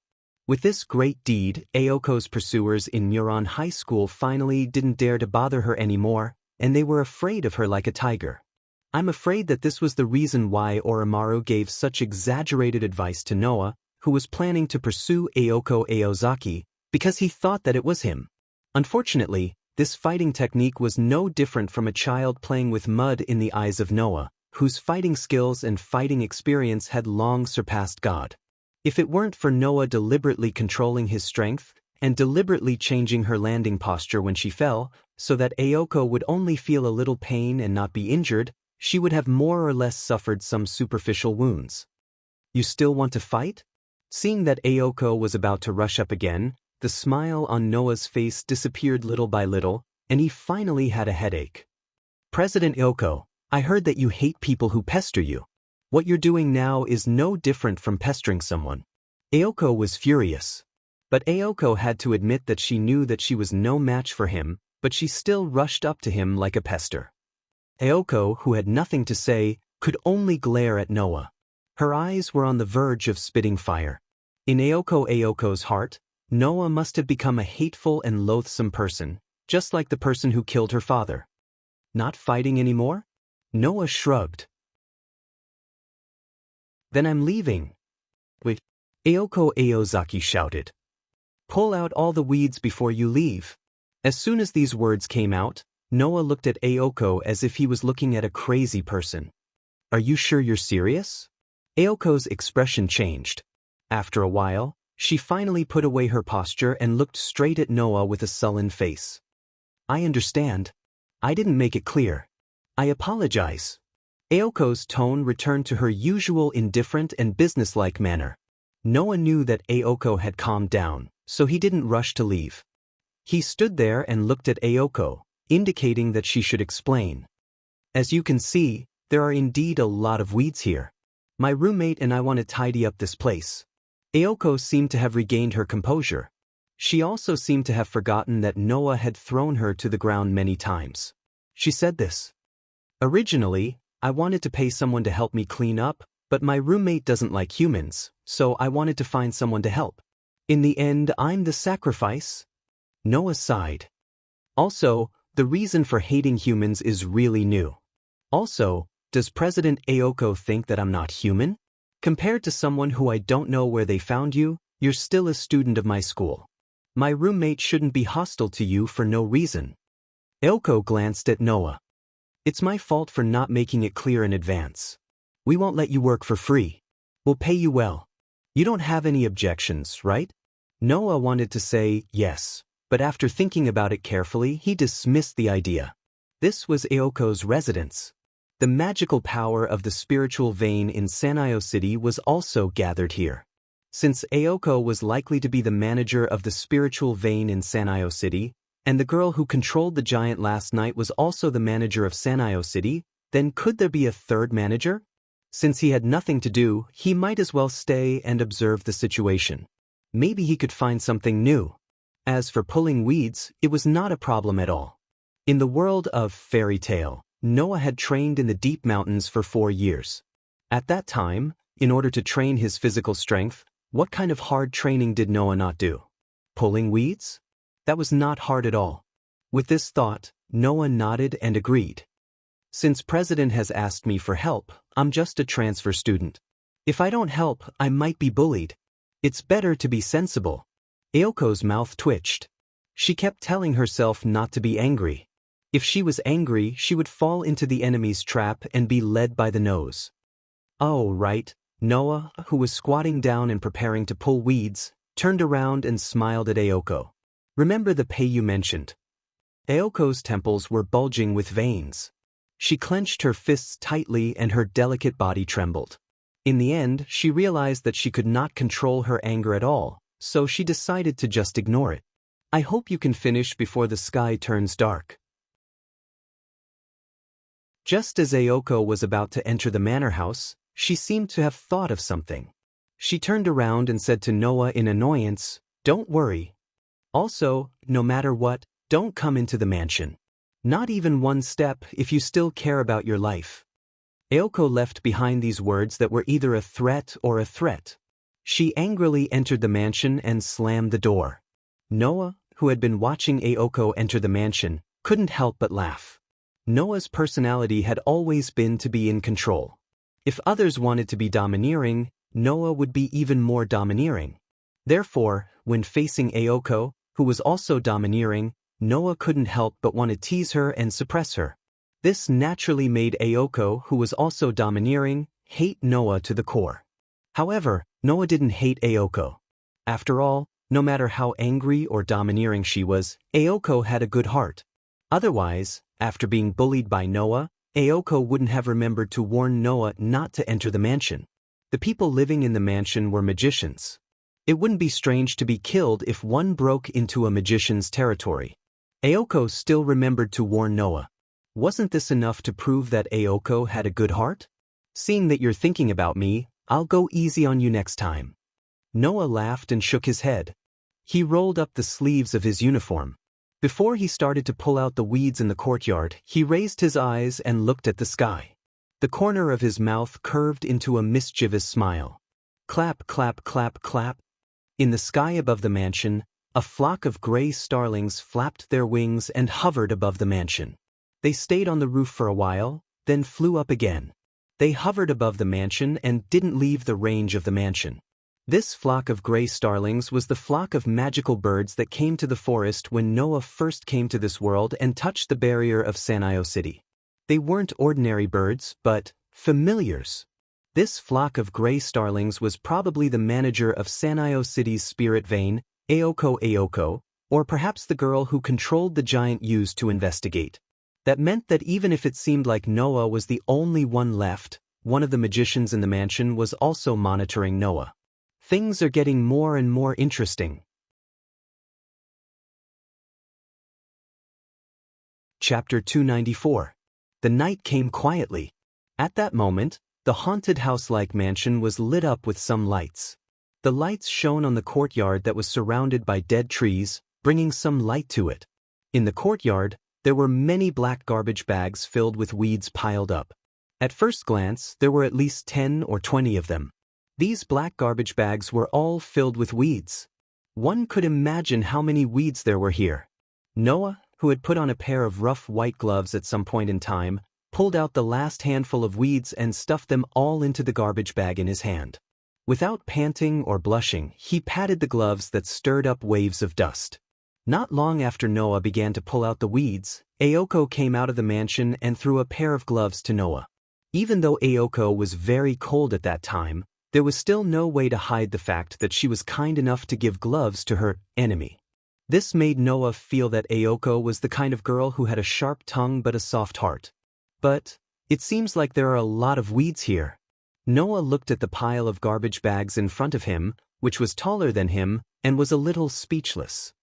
How long has it been since someone came here to do maintenance? As if to specifically respond to Noah's question, a lukewarm voice sounded from behind Noah. "Yeah, I also want to know how long it has been since someone came here to do maintenance." Accompanied by such a voice, the sound of footsteps began to approach Noah. And there were 2 of them. Noah's face was not surprised. Obviously, he had already noticed that someone was approaching him from behind. He immediately turned around and looked behind him.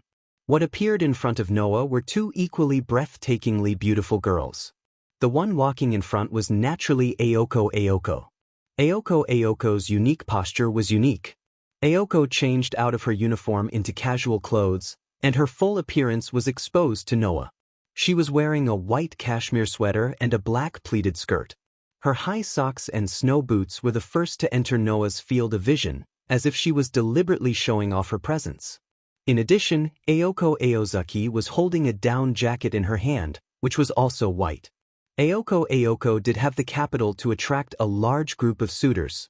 Aoko already had a beautiful face and a good figure.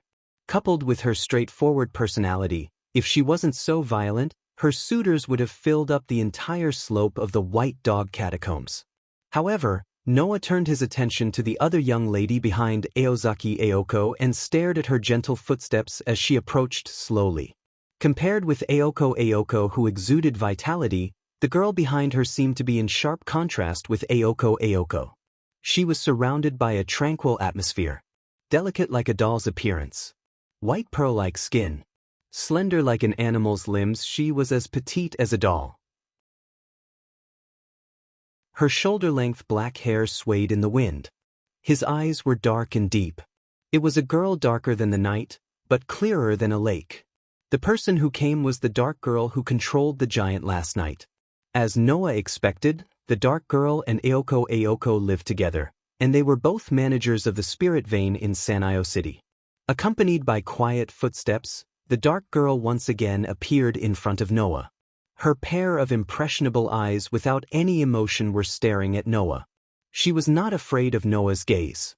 If it was a young girl, even if she didn't have any strange thoughts in her heart, she would still unnaturally avoid looking at the opposite sex, right? But the girl did not have this concern at all. She looked at Noah. Although she was not sizing him up, Noah could feel that the girl in front of him was undoubtedly scrutinizing him.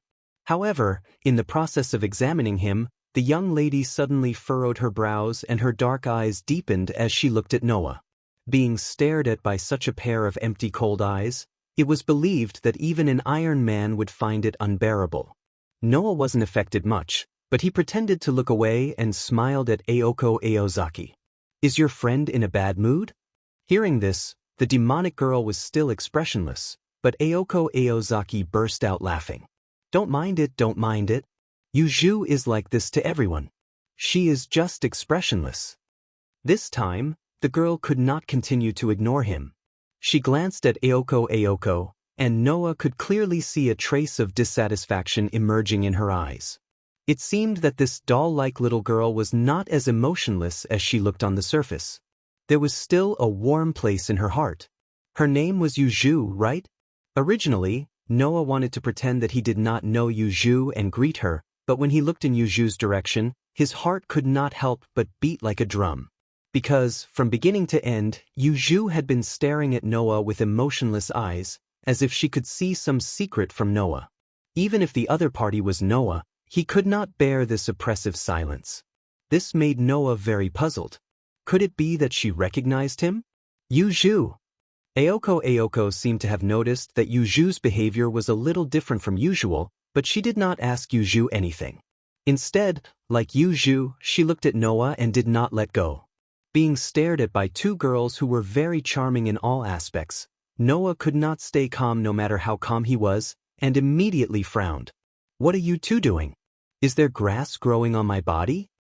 Aoko silently looked at Yuju, but all she got in return was Yuju closing her eyes as if she had fallen asleep, which made Aoko sigh. "Don't blame me, I don't know what I'm doing now." "You're done?" As if deliberately changing the topic, Aoko pointed to the black garbage bag pile. "You're quite capable. You actually finished it when it was dark." As if satisfied with Noah's performance, Aoko nodded. "I'll give you the reward tomorrow at school. You can go back now. If you can take this garbage away, I'll be more grateful. That's all." After saying this, Aoko walked out of the room, minding her own business. On the side, Yuju opened her eyes and stared at Noah for a while, then followed behind Aoko and left the courtyard. Looking at Aoko and Yuju pushing open the iron fence and leaving without hesitation, Noah looked up thoughtfully. Pa.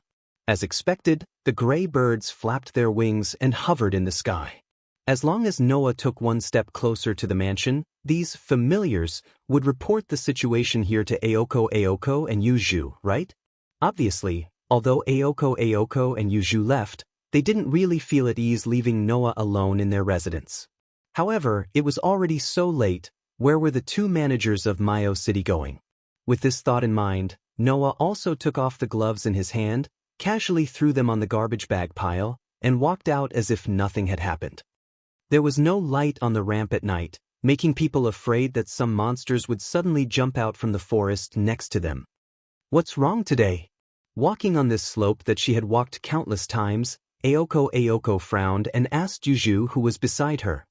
Paying so much attention to those annoying humans? That doesn't seem like something you would do. I often do this when you're not here. Yuju didn't know if it was out of spite, or if it was really the case, but the expressionless Yuju responded softly. That person is your classmate? What? Aoko's expression became slightly serious. Is there a problem? Yuju was still pondering, and after a while, she shook her head. Nothing, just a little bit concerned. You actually care about someone you just met for the first time? Aoko was really surprised. Aoko was the only one who knew how cold her roommate was. At least, compared to Yuju, Aoko felt that she was more humane. And as if she was impatient with Aoko's shock, Yuju looked at Aoko with condemnation and changed the topic. Are you ready? You don't have to keep confirming. Since I said I'm ready, then I'm ready. Aoko's expression became serious, but immediately changed into stubbornness. I'll kill him.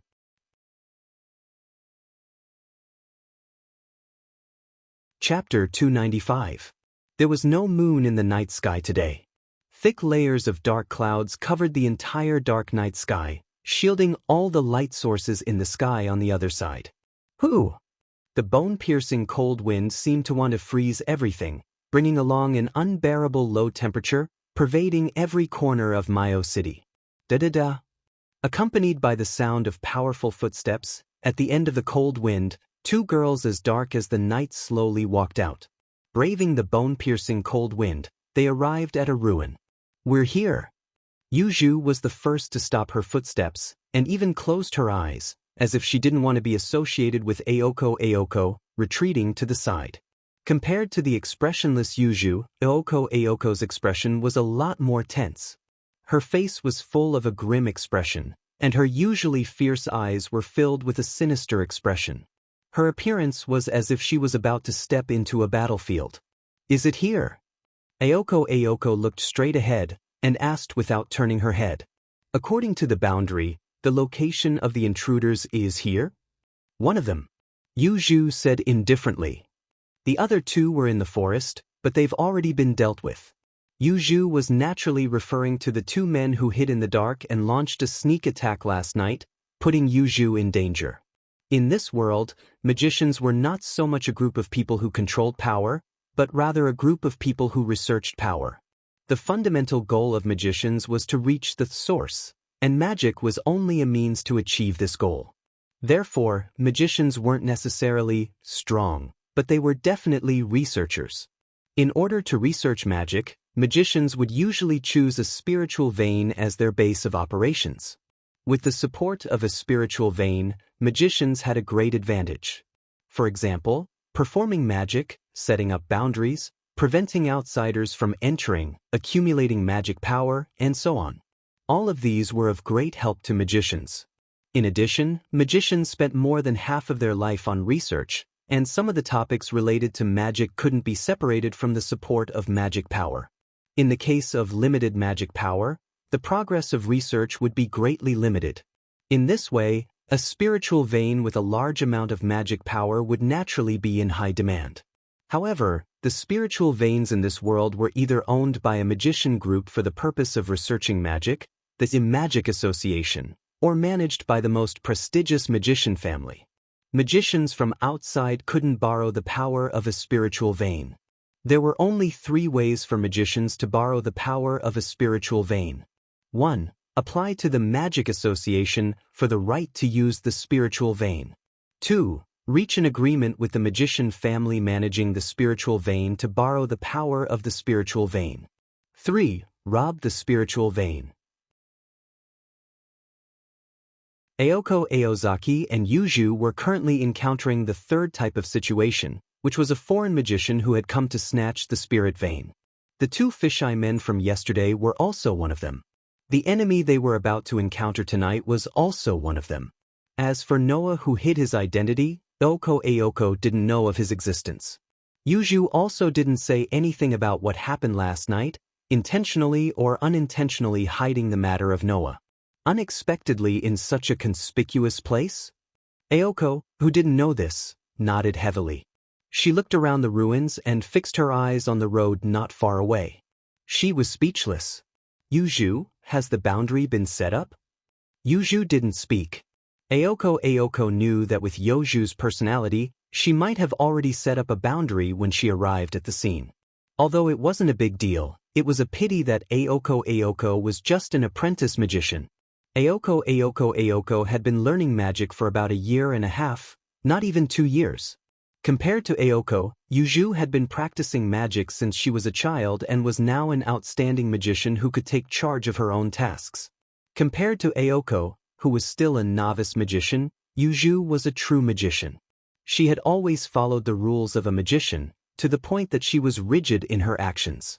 Thus, Aoko Aozaki aside, Yuju would definitely carry out the concealment is the essence of magic from beginning to end. Compared to Yuju, Aoko was indeed much weaker. At least, the gap was not small at all. Of course, Aoko had her own uniqueness. However, this uniqueness wasn't something that Aoko could rely on right now. Therefore, tonight could be said to be the day of Aoko's transformation. This was because Yuju wouldn't interfere in tonight's battle. This was Aoko's first battle. It was also her first battle where she decided to abandon human morality and kill with her own hands. It was easy to imagine how important this was to Aoko, who had been living the life of an ordinary person not long ago and followed the norms of an ordinary person's behavior. However, Aoko wouldn't run away. Running away wasn't something that Aoko would do. Therefore, Aoko had to bury the human part in her heart. Kacha kacha. At this time, a mechanical sound was heard from the other side of the ruins. Aoko instantly reacted. She suddenly turned around, looked in the direction of the sound, and raised one of her hands. Buzz. On Aoko's arm, a burst of light suddenly flashed, penetrating her clothes and illuminating her dignified face. Taking a closer look, the light bloomed from a tattoo under Aoko's sleeve. That was the magic engraving. The magician had spent his entire life's energy to fix and stabilize the magic that originally had no substance. It was purely a bunch of tactics so that they could become a part of his body. The result of this was the magic seal. The magic engraving on Aoko's body was the crystallization of magic passed down from generation to generation. With it, even if Aoko was just an apprentice magician, she could instantly use fixed magic like those outstanding magicians. However, just when Aoko decided to activate the magic engraving to kill the intruder on the side, Yuju suddenly raised her head, her dark eyes staring at the pile of stones in front of her. Yuju! Aoko was slightly startled. When she was about to ask, an unforeseen event happened. Bang! In the pile of stones, a heavy muffled sound directly hit Aoko's and Yoju's heart, and suddenly exploded. Whoosh! Then, a black shadow was thrown out of the pile of stones like garbage and fiercely hit the ground. Bang! Immediately, the black shadow shattered into pieces and scattered all over the ground. That was actually a puppet. Whoosh! Aoko and Yuju didn't have time to react. In the original pile of stones, a figure rushed out at an extremely fast speed, turned a corner, and disappeared at the end of the road outside the ruins. Aoko and Yuju only then reacted. The two girls knew that they had been fooled. They originally thought that the intruder was here, but in the end, it was only an automatic puppet sent by the other side. And obviously, there was another person here just now. Don't run. Aoko was slightly surprised. Yuju. Aoko said, but found that Yuju didn't move at all. She suddenly gritted her teeth and chased out. At the scene, only Yuju stood in the same place, staring at the figure and the direction Aoko disappeared in. Her dark eyes didn't have the slightest trace of emotion. In the dark alley, Noah dodged and came out from the other side. His eyebrows wrinkled a little, not knowing whether to laugh or cry. I was actually discovered in such a situation. Originally, Noah was just hiding in a corner, intending to observe Aoko and Yuju. In the end, unexpectedly, a puppet suddenly pounced on Noah, who was hiding in the pile of stones. Noah, who had the sensing ability, naturally couldn't be ambushed, but he reflexively kicked the puppet away. Therefore, as the puppet fell in front of Ayoko and Yuju, Noah was also exposed. However, that puppet should be controlled by a magician. Noah thoughtfully touched his chin. And the two men with the split mouth who attacked Yuju last night. It seems that Sanyi City is more chaotic than I thought.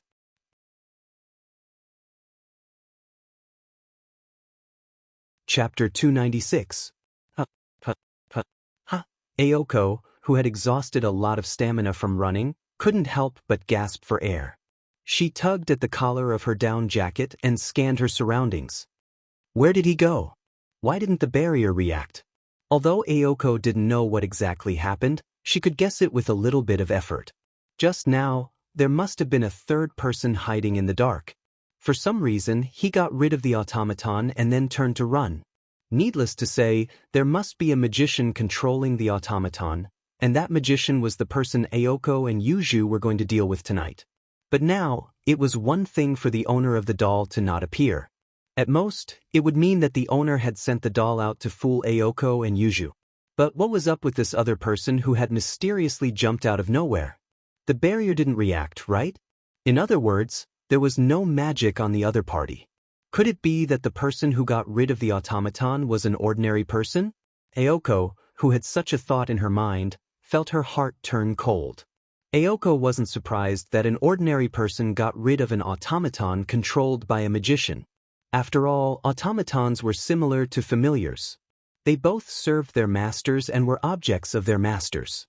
However, there were strong and weak familiars. The strong ones, like the giant controlled by Yuju, were at least 80 to 90% of magicians couldn't do anything to it.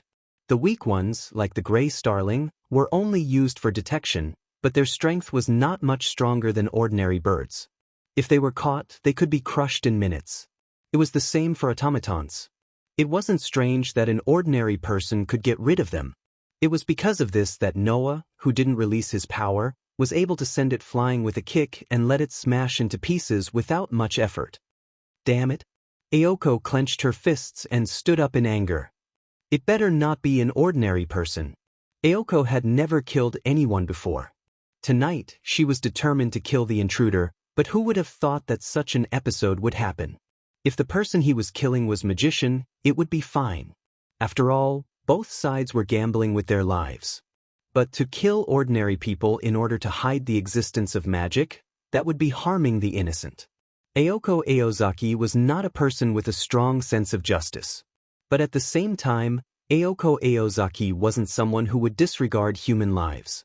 No matter what, Ayoko Aozaki was just an ordinary human 2 years ago. Therefore, Ayoko's first reaction was to resist such a method. It better not be an ordinary person. Ayoko could only pray. Noah, who was hiding in a nearby alley, saw Ayoko's anxious appearance and a smile flashed across his eyes. Just as he was about to hide in the dark, he suddenly stopped. Pooh! At this moment, the two black shadows were like rapidly bouncing rubber balls. With a swift and fierce sound of wind, they rose and fell a few times, streaking across space, and pounced towards Noah, who had his back facing them. Slap! Without the slightest hesitation, Noah stomped hard on the ground and dodged aside by a hair's breadth. Gotcha! Gotcha! This was the sound of a huge beast opening and closing its mouth full of sharp teeth. The two ball-like black shadows suddenly fell on the spot where Noah was just a moment ago. Their bodies began to split evenly from the middle and turned into two sharp crocodiles. They bit down viciously at Noah's position, causing some sparks to fly. If Noah had stayed in that place just now, he would definitely have been bitten by the two sharp mouths of the crocodiles in front of him, regardless of the consequences. Noah, who had steadied himself, finally saw the full appearance of the two black shadows. They had the appearance of pigs, but their bodies were covered with stitches and stitches like dolls. Their bodies were about 1 meter long. He dodged it? He dodged it. He dodged it. The two little pigs were suspended in midair. Their bodies were moving back and forth without any pattern. Two noises could be heard from their bodies. How could he dodge it? How could he run? Wouldn't it be better if he let us eat him? Wouldn't it be better if he let us bite him? Master is going to scold us for being useless again. It's all your fault. It's all your fault. Noises that were comparable to noises kept coming out from the two little pigs who were talking to themselves, which surprised Noah a little. Are these also familiars? Just as the voice fell, a burst of chaotic footsteps came from afar, making Noah's heart feel bad. He quickly wanted to leave. Don't go! Don't go! Don't go! Don't go! The two noisy piglets jumped down from the air and blocked Noah's path, making Noah helplessly stop. The sound of footsteps came to an abrupt end. Ayoko, who was standing at the entrance of the alley, looked at Noah, who was blocked by the two piglets. Her pale eyes first flashed with a touch of astonishment, followed by disbelief, and finally turned into coldness and awareness. She looked straight at Noah, her pretty face congealed, and her voice was emotionless. I didn't expect it to be you, Noah. Sen, your luck is really bad. Noah, who had seen Ayoko adjust her emotions in a short time, felt admiration and helplessness in his heart. In the end, was he still exposed? Of course, for Noah, it was best if he could not expose his identity. Even if he did, it was not a big deal. Therefore, Noah relaxed his body and very casually greeted Ayoko. Hello, President. It was as if he had met an acquaintance by chance on the road, extremely natural. This infuriated Ayoko Aozaki. Yes, I am very good, very good. Ayoko's expression gradually became cold. But unfortunately, no, Sen, you are not very good. You are wrong, President. Noah shrugged. I will be very good, even if someone is not good, it is not destined to be me. While saying this, Noah tilted his head and looked behind Ayoko. Could it be that Miss Yuju also wants me to be bad? Under Noah's gaze, Yuju, whose whole body was wrapped in pitch-black clothes, slowly walked over. Her pair of dark eyes were as empty as before, and she was firmly silent, not saying a word. Coming. We are going to be scolded. We are going to be scolded.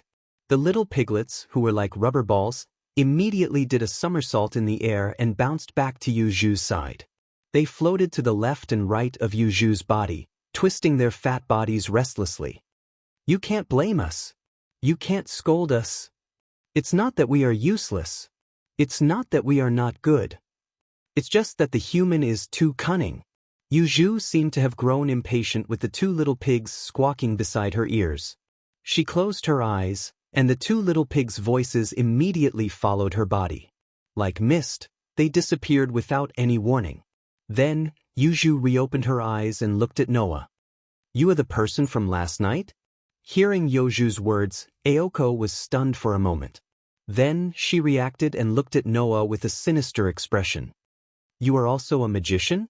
Hearing this, Noah raised his eyebrows and smiled. Bang! As if a dam that had been blocked for a long time was opened in an instant, the stormy waves of magic turned into a torrential airflow, bursting out from Noah's body.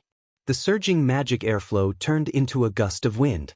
The gust of wind turned into a storm.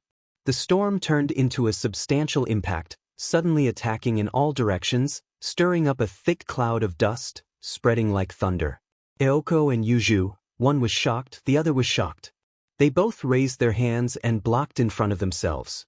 The way they looked at Noah had changed. Is this magic? Impossible, right? Can a human have such a degree of magic? While the black-clothed Yuju was shocked, she finally confirmed the identity of the other party.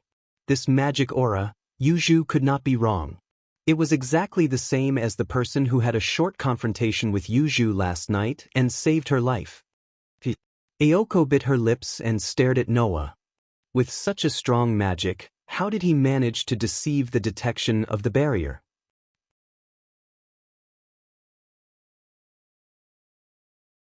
Chapter 297. The creator of Sanyo City's barrier wasn't Ayoko or Yuju, but the Ayoko family, Ayoko's grandfather, who was responsible for managing the spirit vein in Sanyo City. The Aoko family was responsible for managing the spirit vein in Sanyo City, so they were very good at managing the spirit vein and resisting outsiders.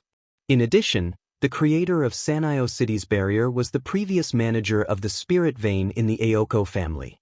In theory, if it wasn't a magician more capable than Aoko's grandfather, then it was impossible to break the barrier in Sanyo City. However, the more outstanding a magician was, the more difficult it was to completely hide their magic power. Not to mention Noah, who casually squandered his magic power and released it in the most wasteful way for no reason, had a smile on his face, but in terms of magic power, he was already inhumanly strong. With such a degree of magic power, it would be very difficult to hide even a part of it. Aoko and Yuju didn't believe that such magic power could be hidden so perfectly in such a sensitive barrier. Even Aoko, who they met almost every day at school, didn't notice it. Of course, the two girls didn't know that Noah actually didn't have a way to completely hide his magic power, or rather, Noah didn't know how to hide his magic power at all. The reason why Noah was able to hide his magic power was only because of the ability of Limit, which shielded and buried the sealed power. If he hadn't come to this world, Noah wouldn't have known that Limit had such an additional ability. Therefore, Noah's answer to Aoko's words was also the same. It's just a little trick, President Sama, don't mind it.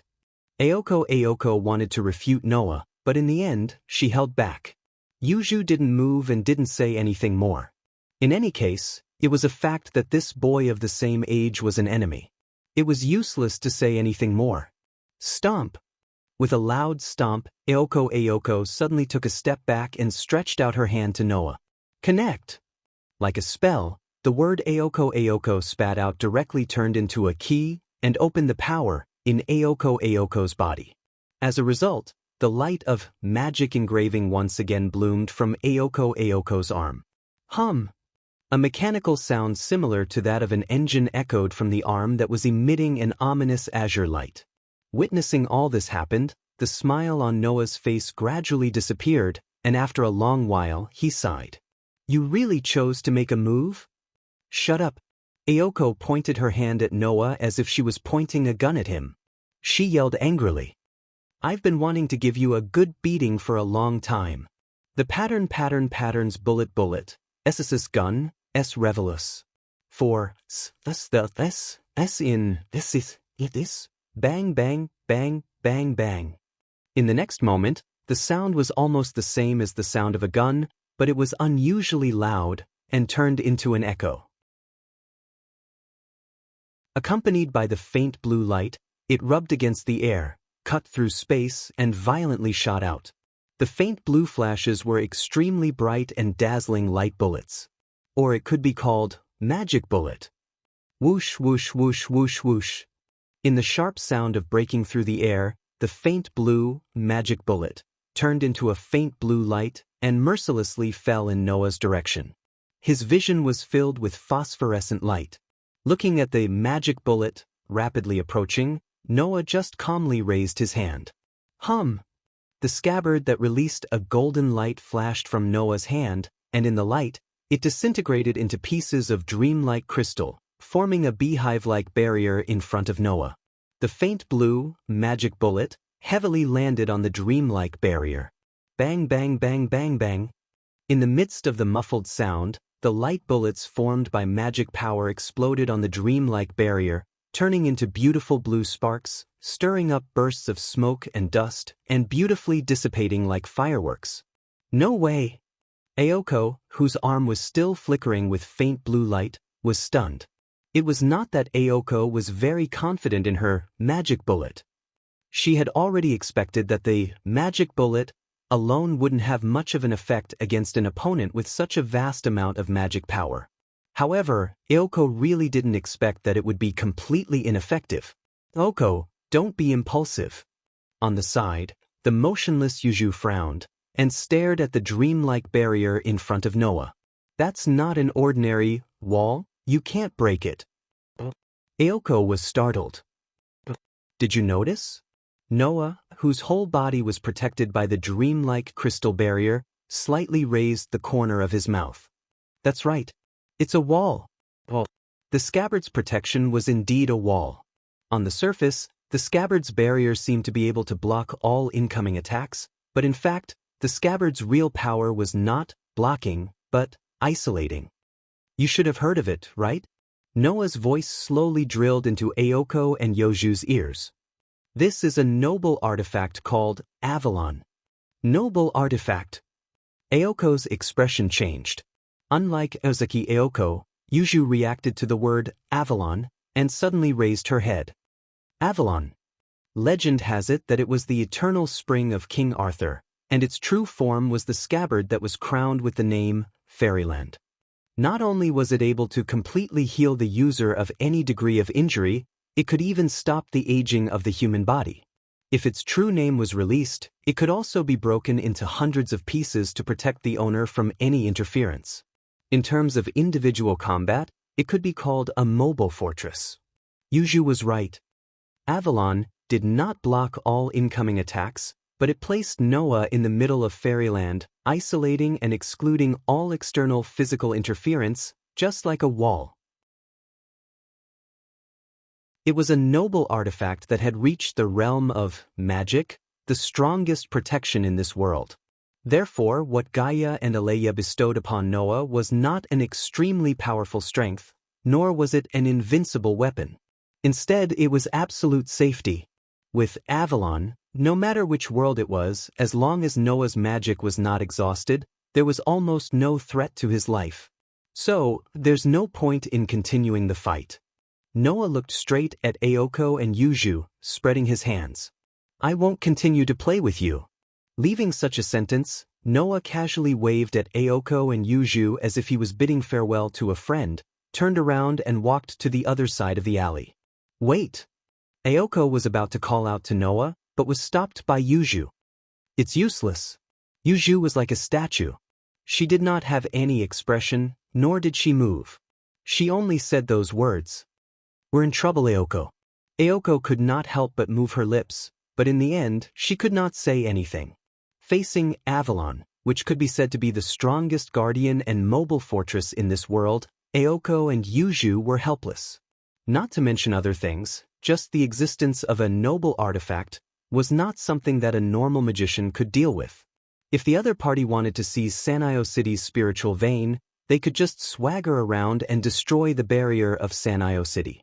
Once the owner of the barrier was changed to someone else, Sanyo City's spiritual vein would no longer belong to Aoko and Yuju. Let's go back and think of a way to deal with it. Yoju's words were concise and to the point. This will be the biggest problem we've ever faced. Aoko nodded with a heavy heart, many thoughts flashing through her mind. Unfortunately, although Aoko had many thoughts in her mind, she did not think that Noah would not seize the spiritual vein. If Aoko knew that Noah didn't even know how to use the spirit vein, what kind of expression would she have?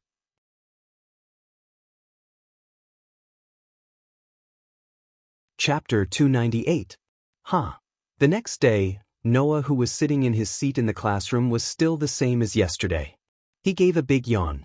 His face didn't show any signs of fatigue, but it was unusually lazy. However, after he finished yawning, Noah opened his eyes and was shocked by the scene in front of him. A group of 2A students, led by Torimaru, were gathered in front of Noah. Their faces were very serious, as if they were discussing the upcoming end of the world. Their bodies were emitting a strong pressure.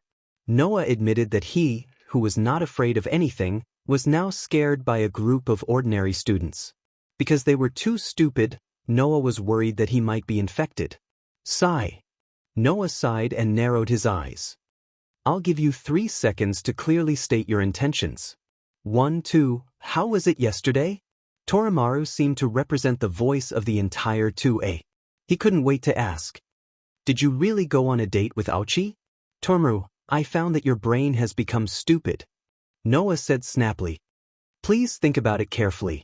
Would the Aochi in your heart really invite me on a date? This sentence, as if it was the truth, shook the hearts of all the students present. That's right. That's the student council president. The student council president who would even say, "Aren't you guys hot?" when he sees those couples stuck together in school. How could he be interested in love? That's right. You're right. Toramaru scratched his head. His voice returned to its usual rough and powerful tone. Then why did Ouchi ask you to go out yesterday? Pulling weeds. Noah answered truthfully. What did you say? Toramaru was stunned. Pulling weeds. Noah repeated expressionlessly. In this world, there is a very tenacious life form called grass. Although strictly speaking, they are not harmful. Once their numbers increase, they will evolve into weeds. At this time, people have to pull them out. This action is called weeding. I'm not asking you what pulling weeds is. Itameru couldn't help but slam the table and stand up, shouting at Noah. You don't think I'm stupid, do you? Noah's gaze suddenly became very inconceivable, as if he was saying, isn't that so? Which hurt Itameru's heart. I'm the vice president of the student council. Itameru couldn't take it anymore. He grabbed Noah's neck and shook him. Noah, tell me. Say I'm not an idiot. If you continue to choke me, even if you're not an idiot, you'll become a murderer. Noah's weak voice entered Itameru's ears, which made him even more agitated. Actually, with Itameru's strength, let alone choke Noah to death, he couldn't even make Noah have difficulty breathing. However, Noah didn't hate this kind of interaction with his classmates. It made him feel very relaxed. Only at this time, Noah would forget that he had the strength to casually choke anyone around him to death. He would enjoy peace as an ordinary person. Even if this peace only lasted for a moment. Bang! At a certain moment, the door of the 2A classroom was pushed open, making a loud sound. Her handsome figure swayed with her black hair. She ignored the surrounding students who had shut their mouths and fled in panic. Her gaze swept in Noah's direction. She looked at Noah, whose neck was being choked by Itameru, and walked over. The person who came was naturally Aoko Aozaki. Seeing Aoko Aozaki walking in his direction without hesitation, Noah put away the lazy expression on his face and became a bit cynical. As for Itameru, it was as if he was scared silly and forgot to move. After a while, he woke up and quickly retracted his hand from Noah's neck. He acted as if nothing had happened and dodged to the side. In the classroom, only Aoko Aozaki's unusually loud footsteps could be heard. Not long after, it disappeared into the air. Just like yesterday, Aoko Aozaki stood in front of Noah's seat and looked down at him. Her eyes were still fierce, but there was a trace of intense emotions that only Noah could see. After all, yesterday was different from today. Yesterday, Aoko Aozaki came to see a classmate. Today, Aoko Aozaki came to see an enemy. No, a classmate. Aoko Aozaki said straightforwardly. Do you have time after school? Even the opening words were the same as yesterday. However, no one noticed that there was an unknown change. Under the admiring and curious gazes of the students led by Itameru, Noah smiled, but there was no smile in his eyes. Does the student union president want to invite me on a date? Still, it was exactly the same. But this time, Aoko Aozaki's response was like a big bad wolf trying to lure a rabbit to open the door. It was cunning and evil. It's not just me.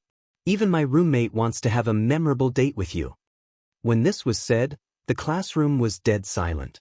What did this mean? Buy one get one free? Speaking of which, was this really a date? The students looked at Noah as if they were worshipping a god. As expected, transfer students were all legends. Only Noah understood the meaning behind Aoko Aozaki's words. It seemed that Aoko Aozaki and Yuju had either found a way to deal with Avalon, or they were planning to negotiate with Noah. As for Avalon as the strongest guardian in the world, it was hard to say whether there was a way to deal with it, let alone finding a way to deal with it. Therefore, compared to the former, Noah felt that the latter was more likely.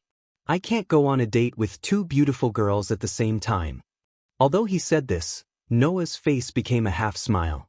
I hope the president and Miss Yuju will have mercy on me.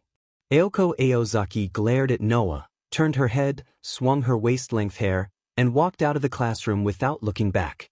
After school, stay in the classroom and wait for me. After saying this, Aoko Aozaki disappeared from the classroom door. Wow! Almost at the same time, all the students of 2A swarmed over and surrounded Noah. They started chattering, almost squeezing Uemaru out of the crowd. Uemaru was so angry that the veins on his forehead were about to explode. In the crowd, Noah glanced at the direction Aoko Aozaki left in. Ignoring the chattering idiots around him, he tried to figure out what Aoko Aozaki and Yuju were thinking. Just like the day before, Noah and Aoko walked on the ramp leading to the white dog tomb in the manor house. It seemed like they would never finish walking on top of the hill. However, it was different from yesterday. This time, Noah and Aoko Aozaki did not exchange a single word. They walked up the ramp in silence and arrived in front of the old iron fence. Screech. The iron fence was pushed open with a whining sound. Noah and Aoko Aozaki walked into the courtyard and slowly walked along the tree-lined path in front of the manor house. It was only then that Aoko Aozaki coldly spoke. Let me make it clear. That manor house was left to Yuju by her father. Yuju treasures that manor house very much. I only got the right to stay there temporarily. Yuju has always hated people entering her manor. Therefore, you have to be prepared for Yoju's mood to change. Hearing this, Noah calmly replied. It's okay. If that's the case, my mood might change at any time. When the time comes, I will leave on my own. Then Yuju and I will be in a better mood, right? Aoko Aozaki's eyes twitched slightly as she sighed in her heart. That's true. This time, the one who had the initiative was not someone else, but this transfer student who had no way to deal with. No matter how the conversation developed, Noah, who was in an undefeatable position, was the stronger party. The ones who should compromise were Aoko Aozaki and Yuju, not Noah. If Noah really left at that time, Aoko's mood would definitely be very bad, regardless of whether Yoju's mood would be good or not. Aoko Aozaki could only hope that Yuju could control herself.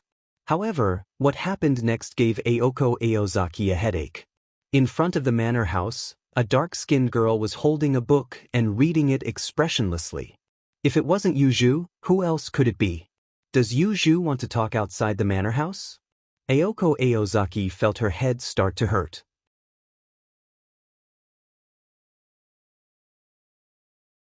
Chapter 299. The sunset glow shone down from the sky like a beautiful gauze dress draped over the girl's body. The dark girl stood in front of the main entrance of the mansion like a tourist waiting for the arrival of the train. She lowered her head and quietly looked at the book in her hand. At first glance, she looked like a statue. If it weren't for the girl moving her fingers from time to flip through the book in her hand, no one would be able to sense the slightest sign of life from her body and would mistake her for a real puppet or statue. Not to mention Noah, who was a man. Even Aoko, who was a woman, was dazed for a moment and was almost attracted by the girl's fatal beauty. Even Noah's gaze was taken away and involuntarily fixed on the girl's body. However, this quiet beauty didn't last long. As if she felt Noah's gaze, Yuju slightly raised her head without the slightest warning. Her black eyes suddenly met with Noah's equally dark pupils. The man and woman's eyes were both darker than the night. However, one was as dark as the stars, while the other was as intoxicating as the moonlight. At this moment, it seemed that only the man and woman were left in the whole world, causing the air to be filled with a sense of oppressive silence. Although they had only met twice, and both times were in the form of battle or confrontation, it wasn't difficult for Noah to see that Yuju was a girl of few words. Therefore, needless to say, it wasn't that Yuju didn't know what to say, but that she had long been accustomed to silence and didn't feel the slightest bit uncomfortable with silence. Thus, if no one spoke first, Yuju would definitely remain silent until all the time was wasted, right? As for Noah, he was simply patient. Seeing that Yuju didn't intend to express anything, he was too lazy to say anything and didn't feel too awkward. However, Noah and Yuju didn't care about being silent, but it didn't mean that Aoko didn't care. As you can see, Yuju, I've brought her. Without the slightest hesitation, Aoko broke the strange silence in a swift and decisive manner. She looked at Yuju with undisguised sharpness in her pale eyes. Shouldn't we go in now? Or do you plan to talk here? Aoko Aozaki's voice was filled with reproach. Don't think that Aoko and Yuju live together because of their good relationship. In fact, the two of them lived together because they had the same interests. The spiritual vein in Sano City has always belonged to the Aozaki family. Of course, in Aoko's generation, the spirit vein in Sano City naturally became the property of Aoko. As mentioned before, there were 3 ways for a magician to obtain the power of a spirit vein. Apply for a loan from the Magic Association. Coordinate with the owner of the spirit vein. Snatching a ready-made spirit vein. Yuju had stayed in Sanyo City through the second route, sharing the spirit vein of Sanyo City with Aoko Aozaki. Only Aozaki Aoko and Yuju Aozaki knew exactly how they coordinated their relationship, and what kind of twists and turns there were in between. However, it was certain that the two of them didn't live together because they had a good relationship. Magicians were a group of existences without any moral values in the world. As long as there was enough reason, they wouldn't hesitate to kill even biological sisters. Now, as the manager of the spirit vein in Sano City, Aozaki Aoko and Yuju Aozaki had to negotiate with Noah, who they couldn't do anything about but couldn't ignore. Otherwise, neither of them would feel at ease. If Yuju Aozaki Aoko really rejected the person she had to deal with because of her personal feelings, causing the matter to reach a deadlock, then Aozaki Aoko would have enough reason to make things difficult for her cohabitant. Even if this cohabitant was Aozaki Aoko's friend and a magic instructor. Aozaki Aoko's power was nothing to Yuju Aozaki Aoko. Therefore, this time, it was Aozaki Aoko and Yuju Aozaki Aoko's turn to look at each other, falling into an indescribable silence. Yuju fearlessly responded to Aoko's piercing gaze, her expression not changing in the slightest. After a while, Yuju Aozaki Aoko turned her head and looked at Noah, who didn't say anything. After a long time, she finally turned around and pushed open the door of the mansion. From the beginning to the end, Yuju Aozaki Aoko didn't say a single word. However, the moment Yuju Aozaki Aoko turned around, both Noah and Aozaki Aoko could feel the unfriendly aura emanating from Yuju Aozaki Aoko. Obviously, Yuju Aozaki Aoko was really unhappy about letting Noah enter the mansion. This also meant that Aozaki Aoko was right. Yuju Aozaki Aoko really treasured this mansion. Sigh. Aozaki Aoko sighed tiredly. Her attitude towards Noah had become more or less impatient. Let's go. We'll talk after I've dealt with you. What do you mean by, we'll talk after I've dealt with you? Noah rolled his eyes and didn't bother to pay attention to Aozaki Aoko. He walked forward and entered the mansion on his own. As soon as he entered the mansion, Noah felt a sense of dissonance that was completely different from the outside. In every corner of the manor house, there was a trace of magical aura permeating the air. It was the magical aura that came from the Earth spirit vein in Sanyo City. It wasn't until he sensed that even the air was filled with magical aura that Noah was able to clearly see the interior of the mansion. What entered his eyes was the main hall of the mansion. It was a very classical manor house. The floor was made of wooden bricks. Instead of saying that the walls were white, it was more accurate to say that they were gray. Almost none of the furniture around him had a modern appearance. They were either wooden tables and chairs or ancient clocks. There wasn't even a single fluorescent lamp. It felt like they had entered another world. The ceiling reached all the way to the top. Not only was half of it occupied by a huge glass window, but it was also higher than the second floor. The sunlight shone in from the outside, and at least it didn't make people feel cold. Yuju Aozaki Aoko didn't wait for Noah and Aozaki Aoko to enter. She opened the door on the left side of the hall and let Noah see a corridor that was as dark as a basement. Yuju Aozaki Aoko walked into the corridor and directly opened the door closest to her and entered. It was a living room with luxurious sofas and carpets, but it also had a very out-of-place TV, which made Noah feel out of place in another way. Aozaki Aoko ignored Noah's strange expression and walked in slowly and sat next to Yuju, who was already sitting on the sofa. Originally, it's rare to have guests here, so I should make you a cup of tea. But because I don't know if the meeting will end well or not, I don't want to do that kind of meaningless thing. Aozaki Aoko's expression changed into a serious one. Although it's a bit late to say this, can we talk? Noah curled his lips and walked into the living room. He sat opposite Aozaki Aoko and Yuju Aozaki and looked into the eyes of the two girls. I know what you want to talk about. Then you should also know how troublesome your existence is for us. Aozaki Aoko stared at Noah while Yuju remained silent. Say it, what do you want? When she said this, Aozaki Aoko and Yuju were destined to fall into a passive situation. However, there was no other way. This time they were really passive. Aozaki Aoko and Yuju Aozaki did not have the means to deal with Noah. If Noah really coveted Sanayo City's spiritual vein, he could ignore Aozaki Aoko and Yuju Aozaki. Anyway, with the protection of Avalon, Aozaki Aoko and Yuju Aozaki could not touch a single hair on Noah's head. In this way, Noah could directly tamper with or even directly destroy the barrier of Sanayo City and build a new one of his own. Then, the ownership of Sanayo City's spiritual vein would be transferred to Noah's hands and no longer belong to Aozaki Aoko and Yuju Aozaki. There was no way to deal with it. There was no way to just watch. Aozaki Aoko and Yuju Aozaki could only choose to negotiate with Noah. Noah naturally understood this. However, Aozaki Aoko and Yuju Aozaki made a mistake. I don't know if you will choose to believe me, but I'll make it clear to you.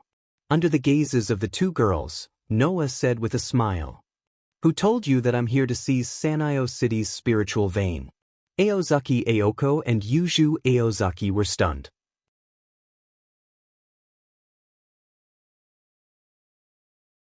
Chapter 300. What do you mean by that? Aoko loosened her arms and stared at Noah as if she was trying to find a flaw in Noah's expression. You're not here for the spirit vein? If you're not here for the spirit vein, what are you doing in Sanayo City? Are you trying to tell me that you're here to experience the life of a high school student?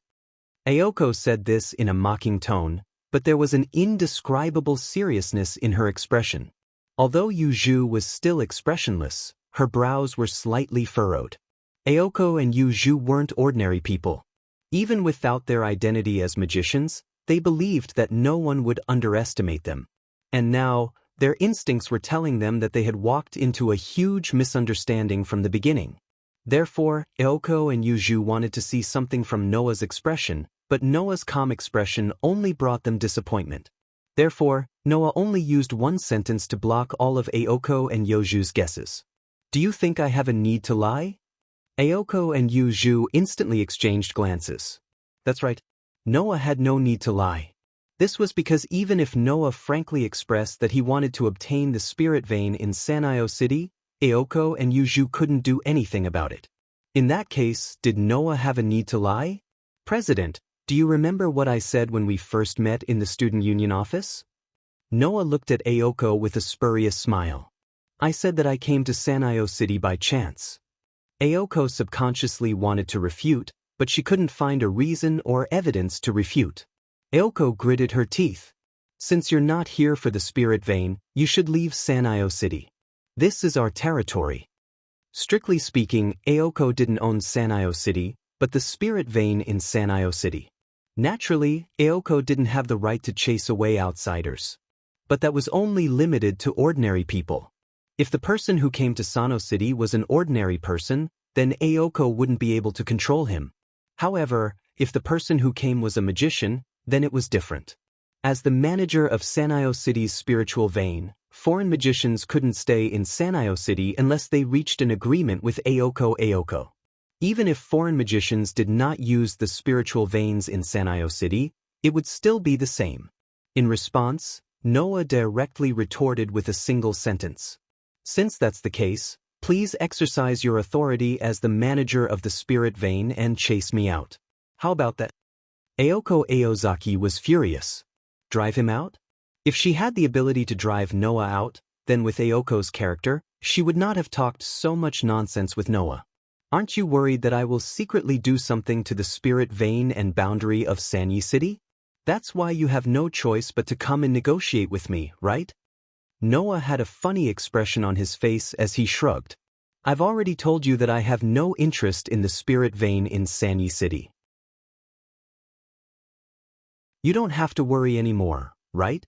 Don't have to worry? Who wouldn't be worried?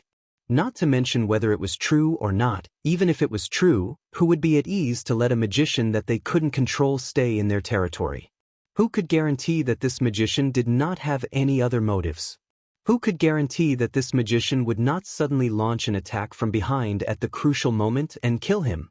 After all, to put it nicely, magicians were a group of mystical scholars, but to put it bluntly, they were just a group of lunatics who would do anything to achieve their goals, that is, to reach the source of their power. Allowing a magician with unknown intentions to wander around his territory? At least, Aoko and Yuju, who couldn't accept people's kindness, couldn't do that. Why do you have to stay in Sanyo City? Aoko went straight to the point. Do you have a reason for staying here? Hearing this, Noah fell silent. In fact, even Noah himself did not know why he had to stay in Sanyo City. However, in Noah's heart, Noah had never considered leaving Sanyo City. Why was it like this? After asking himself, Noah gave such an answer. I only have one reason to stay here. Aoko and Yuju stood up solemnly at the same time. However, in the next moment, Noah's answer almost made the bad-tempered Aoko fly into a rage. Intuition. Noah suddenly smiled. Intuition tells me that I have to stay here. Only by staying here can I get what I want. Aoko's forehead suddenly had the word, well, printed on it, causing her to put on a fake smile. Noah, are you playing with me? I'm very serious. Noah leaned his body on the sofa and said leisurely. It depends on whether you believe it or not. In the living room, silence filled the air. Aoko's expression had already become somewhat uncertain. She obviously did not expect things to develop into such a difficult problem. After a while, she gave up and looked at Yuju. Yuju, what should we do now? Yuju was still silent. After a while, she stood up and walked out of the living room. Aoko understood and said to Noah, wait for us here. After saying that, Aoko followed Yuju out of the living room. Not long after, a faint discussion could be heard from outside. It seems that in order to solve Noah's problem, Aoko and Yuju had already started a strategy meeting. In this case, Noah had no reason to be anxious. He sat there with a clear conscience and observed the surroundings. What made Noah puzzled was that for some reason, the discussion between Aoko and Yuju seemed to have turned into a dispute. Moreover, the quarrel was quite fierce. Even the voice of the taciturn Yuju could be heard faintly. The dispute was very fierce. In the end, it was unknown if the dispute had reached a conclusion, but the voice disappeared little by little. Then, footsteps began to sound, approaching the living room. When Aoko and Yuju appeared in front of Noah again, the expression of the two girls was completely different. Aoko had a satisfied expression on her face. Yuju was expressionless as usual, but her empty eyes were fixed on Noah the moment she entered the living room. To Noah's surprise, there was obvious emotion in Yuju's eyes. Dissatisfaction. Yuju was very dissatisfied. We agree to let you stay in Myo City, but we also have our conditions. Aoko opened the following negotiation with such a sentence. Don't be in a hurry to refuse. We also know that we don't have the qualifications to make conditions with you now, but after all, you are living in our territory. We will treat you as a foreign magician who wants to rent a spiritual vein from us. Aoko gave Noah an unusually sweet smile. Or is Noah the kind of evil guest who will occupy other people's residence and not pay rent? Hearing this, Noah raised his eyebrows. Since you have said so, fine, let's hear it. Our conditions are very simple. Aoko's smile became more and more sweet, but also more and more dangerous. Noah classmate, we hope to know your whereabouts and always know. Otherwise, we won't be able to feel at ease. Oh. Noah slightly narrowed his eyes. You mean you want to spy on me? No. Aoko straightforwardly shook her head, but her answer made Noah stunned. We want you to live here. What did you say? Noah was stunned. Live here? That's right. Aoko nodded heavily. Only when you are under our eyes can we feel at ease. Noah finally understood why Yuju was so dissatisfied. This was Yoju's most precious manor. Now that it was invaded by an outsider, of course Yuju would be dissatisfied. If it wasn't for the fact that Noah's problem couldn't be ignored, Yuju wouldn't have agreed to this proposal. And this time, it was Noah's turn to be hesitant. Live with Ayoko and Yuju? Ayoko didn't seem to care about the problem of the opposite sex living under the same roof as she crossed her arms. This is our bottom line. Hearing this, Noah understood. For Ayoko and Yuju, he was not a man, but a magician.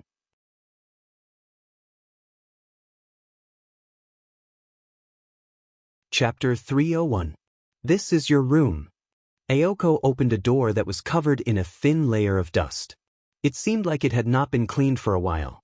Ayoko moved aside slightly to let Noah enter Noah's line of sight.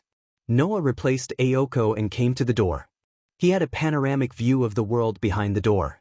It was a very ordinary but somewhat strange room. Ordinary referred to the size and scale of the room. In terms of size and scale, it was no different from a normal room. Strange referred to the furniture. There was only one bed in the room, and it was a rather high-end mahogany bed. Putting such a high-end bed in an ordinary room, there was indeed an indescribable sense of strangeness. However, there were many rooms like this in the manor house. Yoju's manor house was very large. In terms of scale, it was larger than a normal villa. Naturally, there were many empty rooms.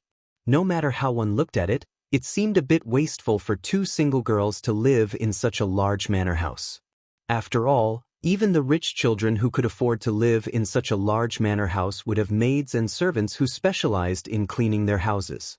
However, in this manor house, there was no third person other than Ayoko and Yuju. Of course, it was a bit wasteful to live in it. However, from today onwards, Noah would also be a resident of this manor house. If you're not satisfied, don't complain. The empty rooms in the manor are all similar. Some of them are even used by Yuju and me as storage rooms and study rooms. Ayoko brushed her waist-length hair and turned a blind eye as she spoke to Noah in an indifferent tone. By the way, this room is in the East Manor. My room is also in the East Manor, but it's on the other side. The West Manor is Yoju's territory. Even I can't enter without permission. You can't go there either. Otherwise, even if she knows that she can't do anything to you, Yuju will fight you to the death. By the way, do you want to go back to your original room and get your luggage? Perhaps because she felt that Noah's room was a bit desolate, Ayoko seemed to kindly suggest this. However, this suggestion only earned Noah's annoyance. There's no need for that. I've only been in Sanyi City for the past 2 to 3 days. The things that I originally had in my residence were all provided in my apartment. Is that so? Ayoko asked doubtfully. Don't we need to bring clothes and daily necessities? I do need to go back and get the clothes, but there are only a few of them. It's not a big deal. Noah walked into the room and sat on the bed. Feeling the softness of the high-end bed, he nodded with satisfaction. As for the daily necessities, I'll buy new ones tomorrow. Well, it's up to you. Ayoko answered casually. But don't buy anything that you can't fit in your room. Otherwise, Yuju will definitely explode.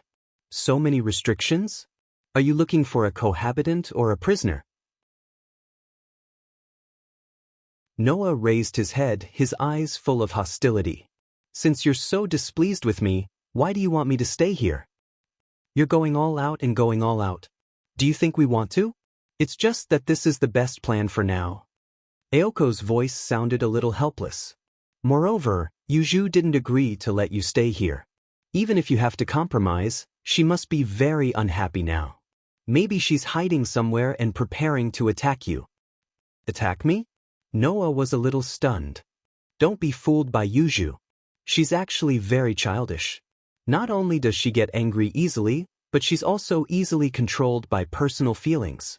Ayoko glanced at Noah. I've agreed to let you stay here because it's necessary.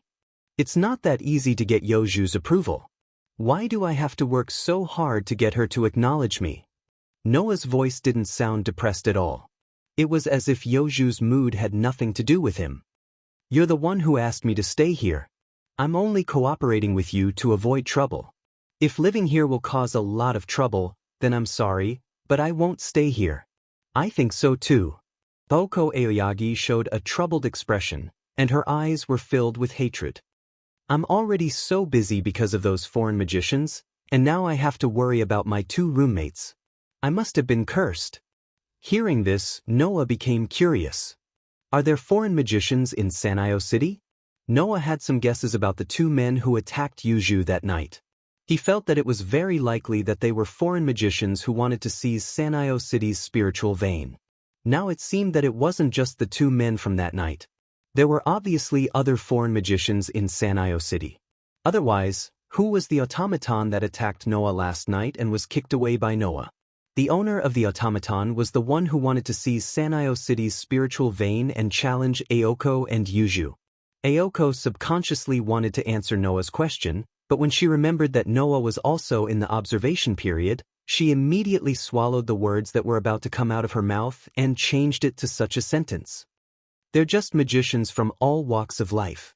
We'll get rid of them very soon. After saying that, Aoko turned around and walked away without looking back. Dinner is after 8 o'clock. Just go straight to the living room. Also, don't go to the West Wing. There's already enough trouble. Don't add to it. After saying this, Aoko's figure disappeared from Noah's sight, accompanied by the sound of footsteps gradually fading away. Noah curled his lips and lay down on the bed. He closed his eyes and took a nap. On the other side, Aoko walked down the stairs and came to the hall on the 1st floor. She saw Yuju standing in front of the door to the West Wing, motionless like a real puppet. Perhaps she was in a daze. The hall on the 1st floor was through the front entrance of the mansion. In the hall on the 1st floor of the mansion, there were roughly 4 doors and a staircase. The door on the east side led to the living room. The door on the west side led to the West Wing where Yuju was. The door on the south side was the front entrance. There was a heater on the north side, and next to the heater was the stairs to the 2nd floor. The last door was behind the stairs, which was the door to the bathroom. At this time, Yuju was standing in front of the door to the West Wing. Aoko looked at Yuju, who was standing there motionlessly. Aoko walked down the stairs with powerful steps and spoke unintentionally. His room has been arranged. It's at the end of the corridor on the 2nd floor. As if she didn't hear Aoko's words, Yuju still didn't move at all. She looked straight ahead as if she didn't want to know about Noah at all. However, Aoko, who had been with Yuju for about 2 years, smiled meaningfully and said this sentence in a teasing manner. The idea of letting him stay, at first I was just saying it casually, Yuju. Yoju's empty eyes flickered for a moment. Although keeping him right under our noses can prevent him from doing anything that we can't see, it's still very risky. After all, we're basically burying a bomb that could explode at any time right next to us, Aoko Aozaki said. Plus, this manor house has a special meaning to you, Yuju. Originally, I thought this proposal would be rejected, but I didn't expect you to suddenly agree after protesting for a while. Can you tell me why? I agree. In fact, Yuju had already agreed to let Noah live in this mansion. Although she wasn't completely dissatisfied, she wasn't forced to do so, as Aoko said. At least, from Aoko's point of view, with Yoju's dedication to this mansion, there was no way she would agree to let an outsider live here just because it was necessary. Therefore, how could Aoko not be curious about Yoju's thoughts? Yuju didn't pay attention to Aoko. Aoko didn't know that at this very moment, the events of that night were slowly replaying in Yoju's mind. The battle with Noah, who hid his identity, the attack from the man with the fissure, and the moment when Noah stepped forward and saved Yuju.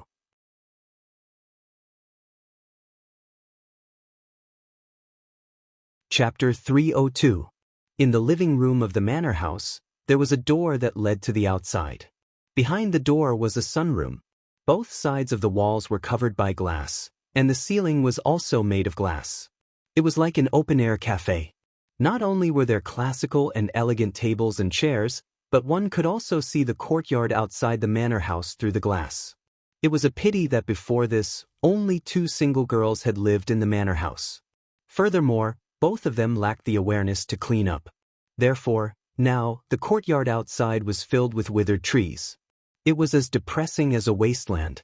If Noah hadn't come here to pull the weeds yesterday, it would have been even more unsightly. What was even more disappointing was that the sunroom was also the manor house's dining room. Noah sighed. Aoko and Yuju had always used the sunroom as a place to eat. When Noah found out about this, he was quite speechless. I can't believe you can eat so happily while looking at that wasteland outside. Sitting at the table that served as a dining table in the sunroom, Noah sighed at Aoko Aozaki and Yuju Aozaki, who shared the same table on the other side. It was such a good courtyard, but you wasted it just like that. Don't look at me. It was already like this when I moved in. Aoko didn't hesitate to draw the line. Don't look at Yuju either. It's more difficult for Yuju to repair the courtyard than for her to date. Yuju drank her soup in silence. It was obvious that she didn't care about Aoko's words, nor did she care that the courtyard had become a wasteland. Although she loved the manor house very much, Yuju didn't look like an extremely diligent girl. If she had the time to do these things, he believed that Yuju would be more willing to spend it on magic research. Aoko was even more so. She had to go through a lot of trouble to find Noah to pull the weeds. It was impossible for her to do it herself. In other words, neither of you are good at dating, and you both think that it doesn't matter? Noah looked sympathetically at the two girls who would be living together from that day onwards. What a pity! If it were any other girl who heard this, they would definitely fly into a rage. However, in the ears of Aoko and Yuju, it didn't even have the slightest bit of meaning. The two of them minded their own business and ate their own food, causing Noah to be snubbed. By the way, the dining rules in the mansion were different from those in other places. Under normal circumstances, they worked in shifts. However, if someone was in a bad mood or had something to do, they could choose not to work and let the other residents in the manor do their own things. It was that casual. It was the same this time. Yuju, who came to the living room first, cooked for herself. Aoko Aochi, who came later, cooked for herself. By the time Noah arrived, the two had already started eating. They mercilessly told Noah to cook for himself. At this time, Aoko suddenly said to Yuju, "Yuju, let's continue with yesterday's homework after dinner." Hearing this, Yuju finally reacted. She raised her head and nodded at Aochi Aoko. Her quiet voice resounded in the sunlight room. Yesterday, we were practicing the suggestion magic. According to the original plan, we were going to do another topic today. However, Aoko, you are even more clueless than I thought when it comes to non-destructive magic. What can I do? Aoko said resentfully. Who told me to be an apprentice magician with less than 2 years of experience? I don't think it has anything to do with time, Yuju replied unhurriedly. After all, if it's a destructive magic, you can learn it very quickly. Aoko was at a loss for words. However, when Noah heard the conversation between Aoko and Yuju, he raised his head in surprise and looked at Aoko. You're just an apprentice magician? What? Aoko stared at Noah with a sinister expression. Are you making fun of me? But that's not right. Noah didn't pay attention to Aoko's angry expression as he spoke in surprise. I can feel that you are very special. There is a very powerful force hidden in your body. How can you be just an apprentice magician? Once those words were spoken, Aoko and Yuju's expressions tightened. They looked at each other, and the gazes they used to look at Noah became serious. Aoko, in particular, had a gloomy look on her face. The force you sensed, it can't be the magic in my body, right? Magic? Noah was slightly startled and immediately looked pensive. As mentioned before, Noah's crush, in this world, can't be called magic. It can only be called magic. Because in this world, magic and magic are different mysteries. Both of them have the same source of power, but there is a fundamental difference. No matter how much time and technology is used, it can't be realized. That is magic. And no matter how inconceivable it is, as long as there is time and technology, anyone can realize the mysteries. That is magic. For example, humans can make fire. Therefore, magic with the property of fire can never be called magic. Therefore, in simple terms, if human science can achieve the same phenomenon, it is magic. If it can't be achieved, it is magic. The reason why Noah's crush can't be called magic in this world is because of this difference. However, magic is not necessarily better than magic. After all, magic only refers to those mysteries that can't be achieved by human hands. It doesn't necessarily have powerful strength. Some powerful magic is even more qualified to be called magic. Of course, Noah's crush is different from the magic of this world. One of them is the power of the sorcerer's soul, while the other is the power of the root of all things. They can't be lumped together. And according to the memories he obtained from Gaia and Aleia, Noah also knew the truth of this world's magic. It is a method that magicians create or obtain in order to reach the root. Magic is the ultimate method to reach the root. If magicians can reach the root, then they can obtain magic. Similarly, if a magician develops magic, then they can reach the root. In other words, magic was the method left behind by those who had successfully reached the origin to reach the origin. You have magic? A thought arose in Noah's mind. He was startled and hurriedly asked Aoko about it. In other words, you have successfully reached the root? Unfortunately, as I said, I'm just an apprentice magician. Aoko said in a depressed tone. My magic is passed down from the Aozaki family. I have only inherited it. Moreover, I can't use it right now. Don't tell me you don't know about the magic of the Aozaki family? Yuju looked deeply at Noah. It is impossible for a magician to not know about the magic of the Aozaki family, right? Noah didn't answer Yoju's question. This was because Noah had a thought in his mind. If the feeling that Noah felt from Aoko's body was the same as that of Gaia and Aleia's Snow White world was magic, then wouldn't that Snow White world be the location of the root? After all, magic is a mystery that directly leads to the root, isn't it? If that was the case, it would explain why Noah felt like a Snow White world from Aoko. But this doesn't make sense. If that Snow White world is the location of the root, then Noah can be considered to have successfully reached the root. If that's the case, then why didn't Noah obtain the magic of this world? With all these questions, Noah couldn't help but feel vexed. Seeing Noah's vexed appearance, Aoko and Yuju looked at each other again. Although they didn't know what Noah was thinking, just from the fact that Noah, as a magician, didn't know about the magic of the Aozaki family, Noah seemed a bit unusual. This cohabitant who had only started living in the manor house today had a lot of secrets. He had the legendary King Arthur's noble artifact. He was able to perfectly hide his magic. In addition, he had an abnormal reaction to magic. Who would think that Noah was ordinary? Of course, Aoko and Yuju didn't think that Noah wasn't a magician of this world. The cohabitation between the magician, and magicians still had to continue.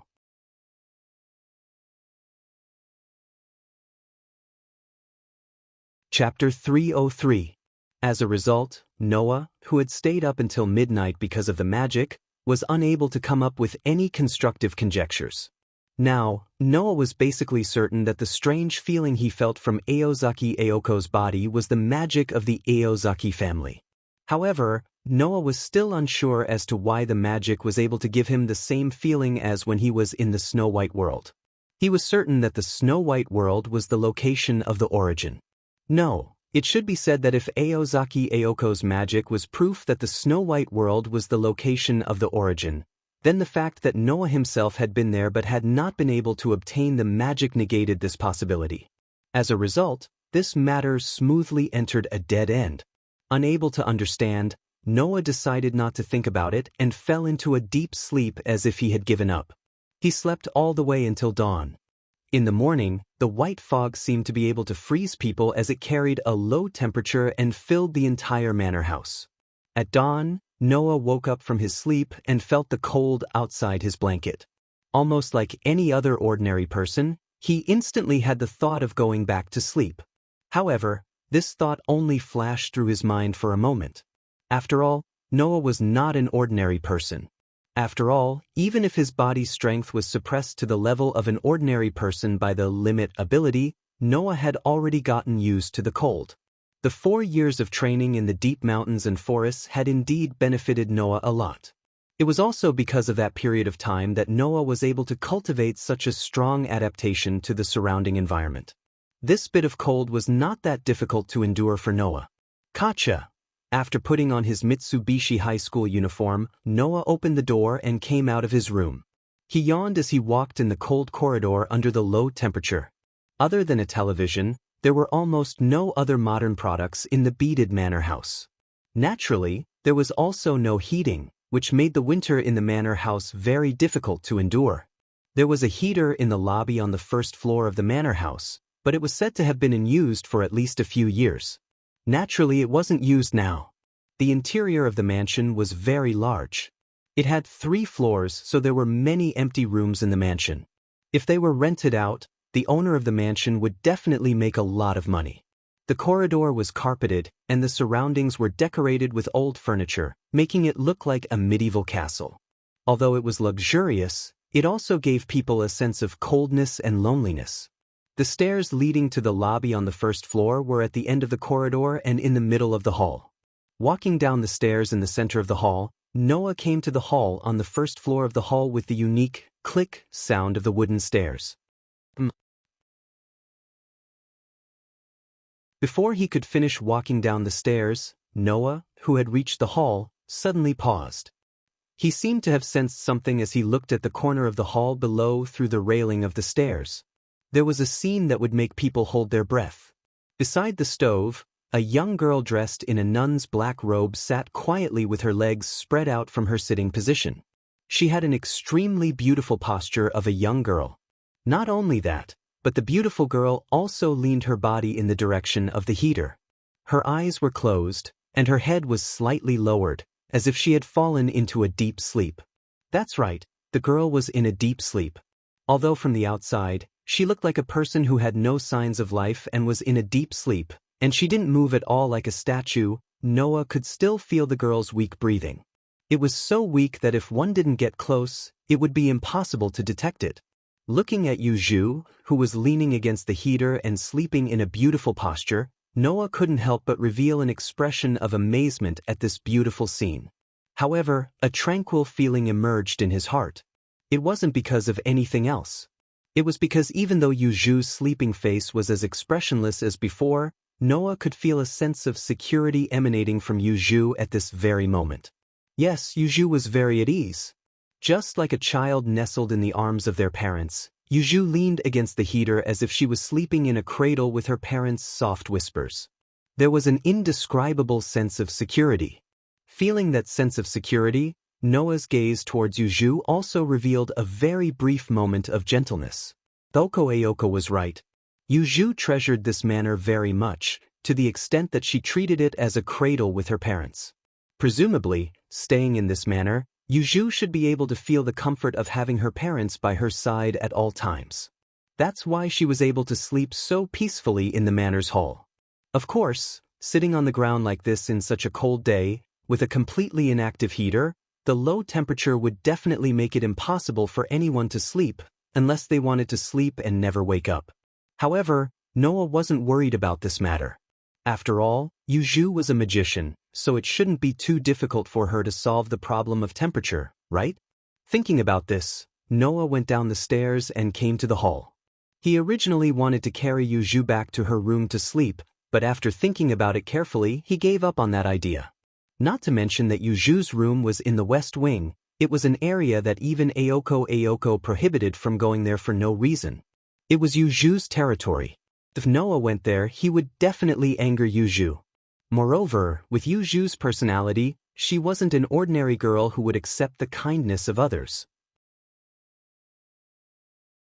Not only would Yuju not accept the considerate actions of Noah, who had invaded her territory not long ago, but was now living in her most treasured manor.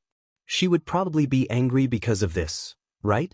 Really, why are my roommates all so troublesome? Noah couldn't help but complain. In the absolute dual blades, Ivanli, Julie, and Lilith were all considered to have been Noah's roommates. One of them had an unstable personality, one was naive and pure, one was overconfident, and all of them were unpredictable. They never made Noah feel at ease for even a moment. Now, Aoko and Yuju didn't even need to be mentioned. One was naturally unwilling to admit defeat, while the other was silent and willful. How could Noah not complain? Casey. At this time, on the stairs, the unique sound of footsteps mixed with the wooden stairs sounded again. What are you doing here? Aoko's energetic voice sounded as she came down the stairs. When Aoko came to Noah's side and saw Yuju sleeping by the stove, she looked at Noah with a meaningful gaze. Is peeping at a girl's sleeping posture also one of your interests? I think it's not difficult for most people to imagine that I'm hesitating whether to wake up my roommate who is sleeping on the ground in this cold weather. Noah glanced at Aoko. Or is it your interest to deliberately neglect me? I'm just giving you a piece of advice. Don't think that just because Yuju is like that, you don't care about her sleeping face being seen by the opposite sex. Aoko brushed her waist-length hair and said intentionally or unintentionally. I can guarantee that if Yuju knew that you saw her sleeping face, she would be furious. Is that so? Noah said angrily. If that's the case, why would she sleep in such a conspicuous place? This is Yuju's mansion. She has the right to sleep wherever she wants. Aoko said disapprovingly. Besides, because of the foreign magician, Yuju was busy until very late yesterday. It's not strange that she was so tired that she fell asleep, right? What? Noah asked suspiciously.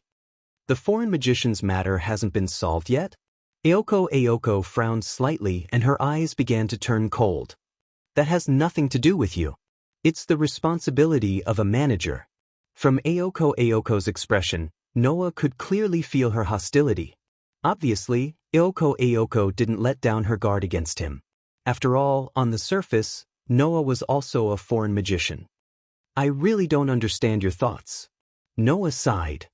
You're so obviously hostile to me, and you're like a good person who reminds me that I didn't offend Yuju. Since you treat me as an enemy, why don't you hate me? As soon as this sentence came out, Aoko's eyes widened in an instant. Then her eyes turned sharp. A faint blue light that represented magic bloomed from Aoko's body.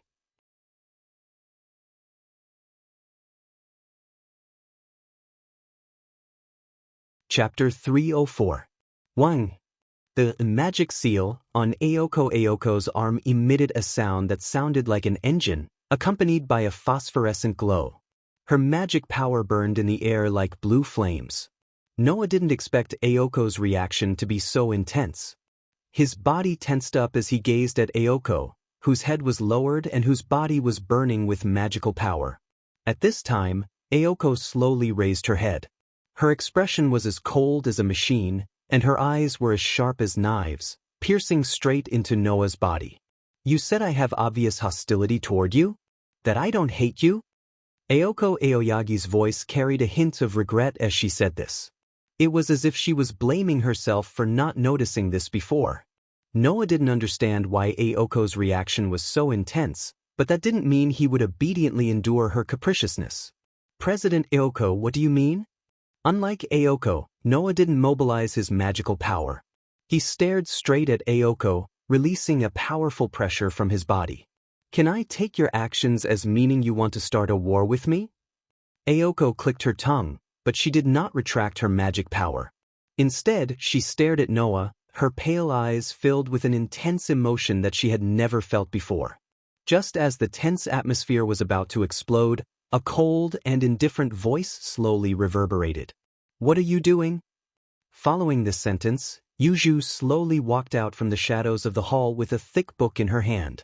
Although her words were directed at Noah and Aoko, Yuju's eyes were only on Aoko. It's not like you to get angry for no reason, Aoko. Aoko fell silent. After a while, the engine-like sound and the blue phosphorescent light disappeared from Aoko's body. Aoko didn't even look at Noah and Yuju. With a somewhat ugly expression, she walked directly to the entrance, opened the door, and walked out. Watching Aoko's back disappear from the entrance, Noah frowned. What's wrong with that guy? Yuju also stared at the direction where Aoko disappeared, and after a while, she softly said, What did you say to Aoko? Noah pondered for a moment, and then revealed his conversation with Ayoko to Yuju. After listening to Noah's recount, Yuju's empty eyes showed a touch of surprise. She thoughtfully touched her chin with her pale, slender finger and asked hesitantly, "Do you really think Ayoko doesn't hate you?" "To be honest, there should be a lot of things about me that can cause that guy to hate me. I also think that guy should hate me." Noah was still frowning, puzzled after thinking about it for a long time. Or could it be that Ms. President is like a good person who cares about that guy no matter how hateful he is? Then I can't guarantee that she won't hate me. Hearing Noah's words, Yuju slightly nodded, as if she understood something. After seeing Yuju's reaction, Noah asked, "Did I say something wrong that caused her reaction to be so intense?" "No," Yuju expressionlessly replied. It should be said that your statement was too accurate, so accurate that even Qingzi himself didn't realize it. That was why Qingzi's reaction became like that. After saying that, Yuju didn't seem to want to talk about this matter anymore.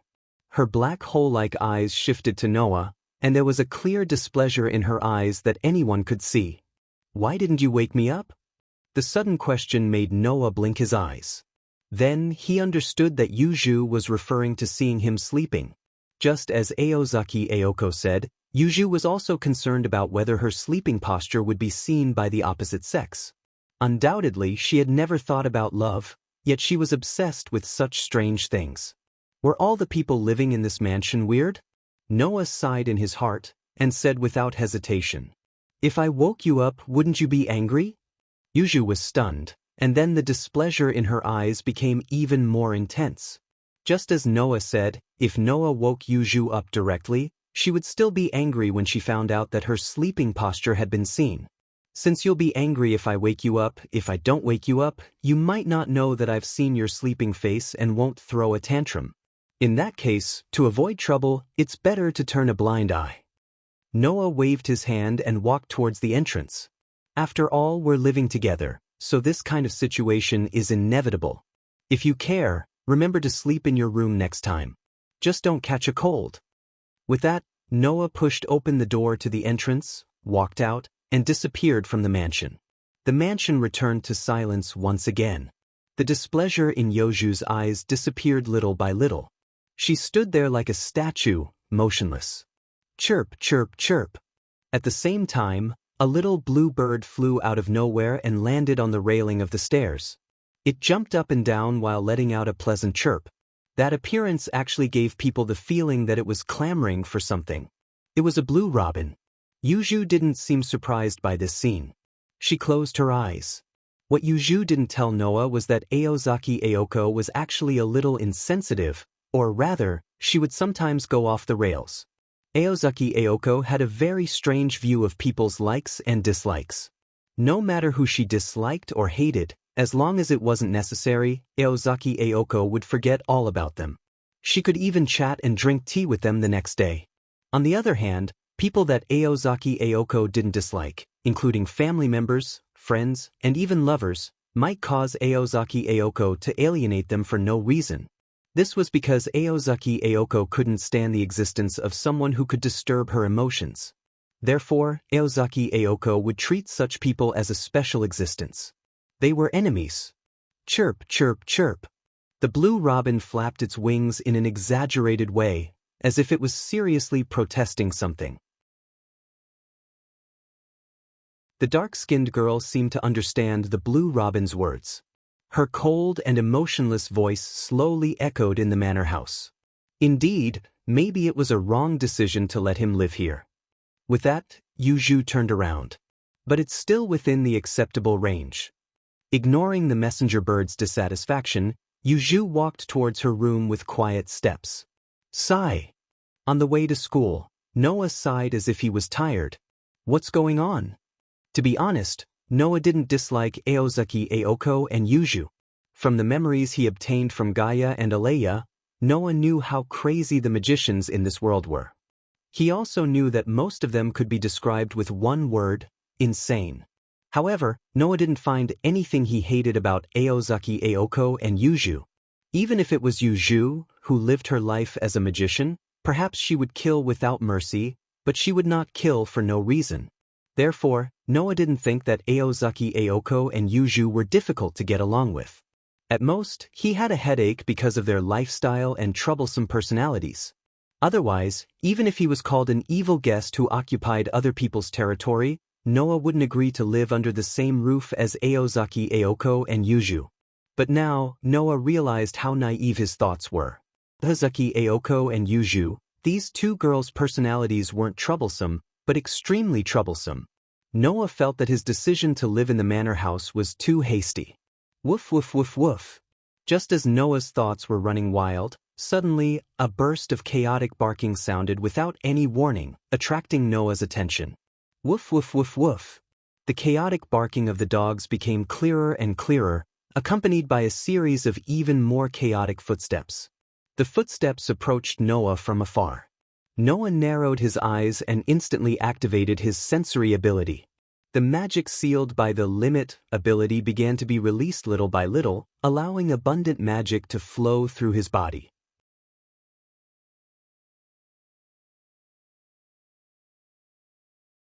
Chapter 305. The fierce barking of the dogs lingered in the surroundings like noise, frantically reverberating in the air above the asphalt road that was covered by the forest. The owners of these sounds were like fierce beasts that wanted to fight for their prey. In a burst of violent aura, they gradually approached their target. Noah calmly glanced around and swept his line of sight to the surrounding trees. He saw that in the forest that was still slightly dark, pairs of green eyes that were full of ferocity quietly appeared in the bushes, imprinting into Noah's eyes. They were stray dogs. Moreover, they were a group of starving dogs that did not have a single piece of fur on their bodies. They were shivering in the cold wind, but their mouths were open and dripping with saliva as they unswervingly surrounded Noah's position. The flashing green eyes did not look like they were looking at living creatures at all, but more like they were looking at food. Just like that, the pack of wild dogs gradually approached Noah with a sense of eagerness to launch an attack. They surrounded Noah, who was standing on the asphalt road of the ramp. Seeing this group of wild dogs, Noah was a little surprised, but also a little enlightened. There were indeed a lot of wild dogs in Sanyo City. Because they had nowhere to go, these wild dogs would generally gather in the wild or the forest, and even directly breed there. If it were not for the lack of food and the environment, which caused some wild dogs to die not long after being born, the forest in Sanyo City would have been filled with wild dogs long ago. In order to get food, these wild dogs would sometimes attack passers-by like wild beasts, and were an existence that the residents of Sanyo City hated. If Noah hadn't activated his sensing ability, he would have thought that these wild dogs were the survivors of the forest who were preparing to attack him. However, with his sensing ability fully activated, Noah could clearly feel that in the forest not far from the group of wild dogs, an extremely majestic aura was walking over here step by step. That aura more or less made Noah feel a trace of danger. Noah's eyes narrowed slightly. Ignoring the wild dogs that were gradually approaching, he looked forward with a burning gaze, closely staring in the direction of the aura that he had sensed. Not long after, a figure slowly appeared in the forest. At this moment, the surrounding wild dogs seemed to have encountered a terrifying enemy, or perhaps it was better to say that they were welcoming their leader. With a whimper, they abandoned the food in front of them without hesitation and retreated in unison. The black shadow, on the other hand, walked out of the forest with powerful yet graceful steps, exposing itself to Noah's eyes. When he saw the full appearance of the person who came, Noah's eyes flickered uncontrollably, and even his heart skipped a beat. What appeared in front of Noah was a golden beast. It had the appearance of a wolf, but it was also more ferocious than a tiger. The fur on its body was the most dazzling, golden like the sun, and its eyes were emerald green like gemstones. However, there was no rationality in the golden wolf's excessively beautiful eyes. In fact, the moment it saw Noah, those emerald green eyes seemed to turn red, flashing with a bloody light. A sense of crisis that came out of nowhere made Noah's pupils shrink. Without any hesitation, he completely removed the limit ability, causing all of his strength to return to his body in an instant. Roar! Almost at the same time, the golden wolf let out an extremely beautiful and resounding roar. Its four limbs on the ground bent, causing the golden wolf to tense up like a spring. Dong! In the next moment, amidst the stomping sounds that caused even the atmosphere to tremble, the golden lone wolf turned into a meteor and tore through space. Like a sun that was rapidly moving forward, it carried a tremendous force as it charged out violently. Kacha kacha! Wherever the golden meteor passed, the ground cracked inch by inch. Even the space seemed to be unable to bear the burden, producing sharp buzzing sounds like teeth grinding. Its power was terrifying to the extreme. Wang! The magical power in Noah's body completely erupted, like a violent flame, soaring into the sky. His body was suddenly covered in a white light, illuminating the entire surrounding space. Wang wang! Immediately, the white light that rose sharply was like a stream of air, converging on one of Noah's hands. Finally, it turned into a transparent halo, covering Noah's tightly clenched fist. Ha! In the midst of a cold shout, Noah faced the direction of the golden meteor and heavily punched out his fist. In that instant, the true power of the super high-level destruction spell, Crush, finally broke out. Pang! In the midst of a thunderous muffled sound, the space in front of Noah actually directly shattered like glass, exploding into a pitch-black hole. Pang pang pang pang pang! A series of muffled sounds rang out one after another. The space in front of Noah, as if it was cut open by a sword, was continuously shattered, outlining a pitch-black crack, spreading forward. In the blink of an eye, the pitch-black crack and the golden meteor suddenly collided together. Dong! In the midst of an earth-shattering sound, a circle of shock waves turned into a substantial halo, like the explosion of a star, suddenly spreading out. Pa! The ground formed by the asphalt road simply exploded, and without the slightest suspense, was razed to the ground. The surrounding trees were affected by the substantial halo of shock waves, as if they were directly annihilated, and one by one, they were smashed into wood dregs. In the midst of a muffled sound, the impact that turned into a halo ruthlessly hit Noah and the golden wolf, causing a hair-raising collision sound. Goo! Noah and the golden wolf let out a muffled groan at the same time, and their bodies were completely bounced out, like kites with a broken string. One slammed heavily on the ground, then turned over and stood up, while the other slammed into a tree, then slid down with all four limbs on the ground. Kneeling on the ground with one knee on the ground, Noah, who was covering his chest and feeling the bursts of pain from his chest, raised his face full of shock. In that blow just now, Noah really used his full strength. Even so, he couldn't gain the upper hand at all. What is the origin of the golden wolf?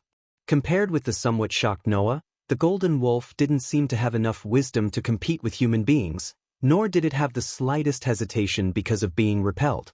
Its four limbs tightened, and like a beast that only had eyes for its prey, it stared at Noah with a murderous light in its eyes. Realizing that now wasn't the time to be shocked, Noah immediately exerted his ability to control his emotions to the limit.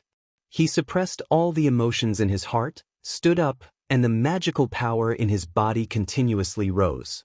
No matter what, the golden wolf in front of him had the power to match his full strength, and this was certain.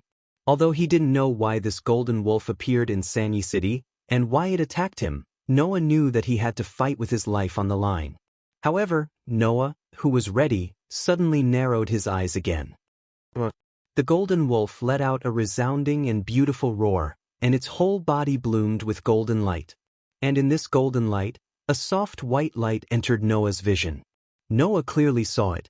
In the chest of the golden wolf, or rather in the body, in the center of the soft white light, a broken feather was suspended in the middle.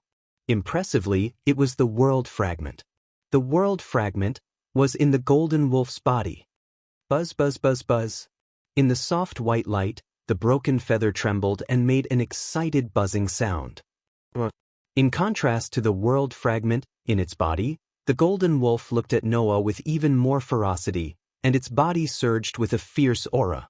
Noah took a deep breath, calmly looked at the increasingly violent golden wolf, and slowly stretched out his hand. However, at this time, a suppressed angry voice sounded from the depths of the forest, and entered Noah and the golden wolf's ears. "Bio, come back." The golden wolf's roar came to an abrupt end. Who? Because Noah was highly focused, he didn't notice that someone had come to the scene and immediately activated his sensing ability. You're tuning in to the Passion Pages YouTube channel.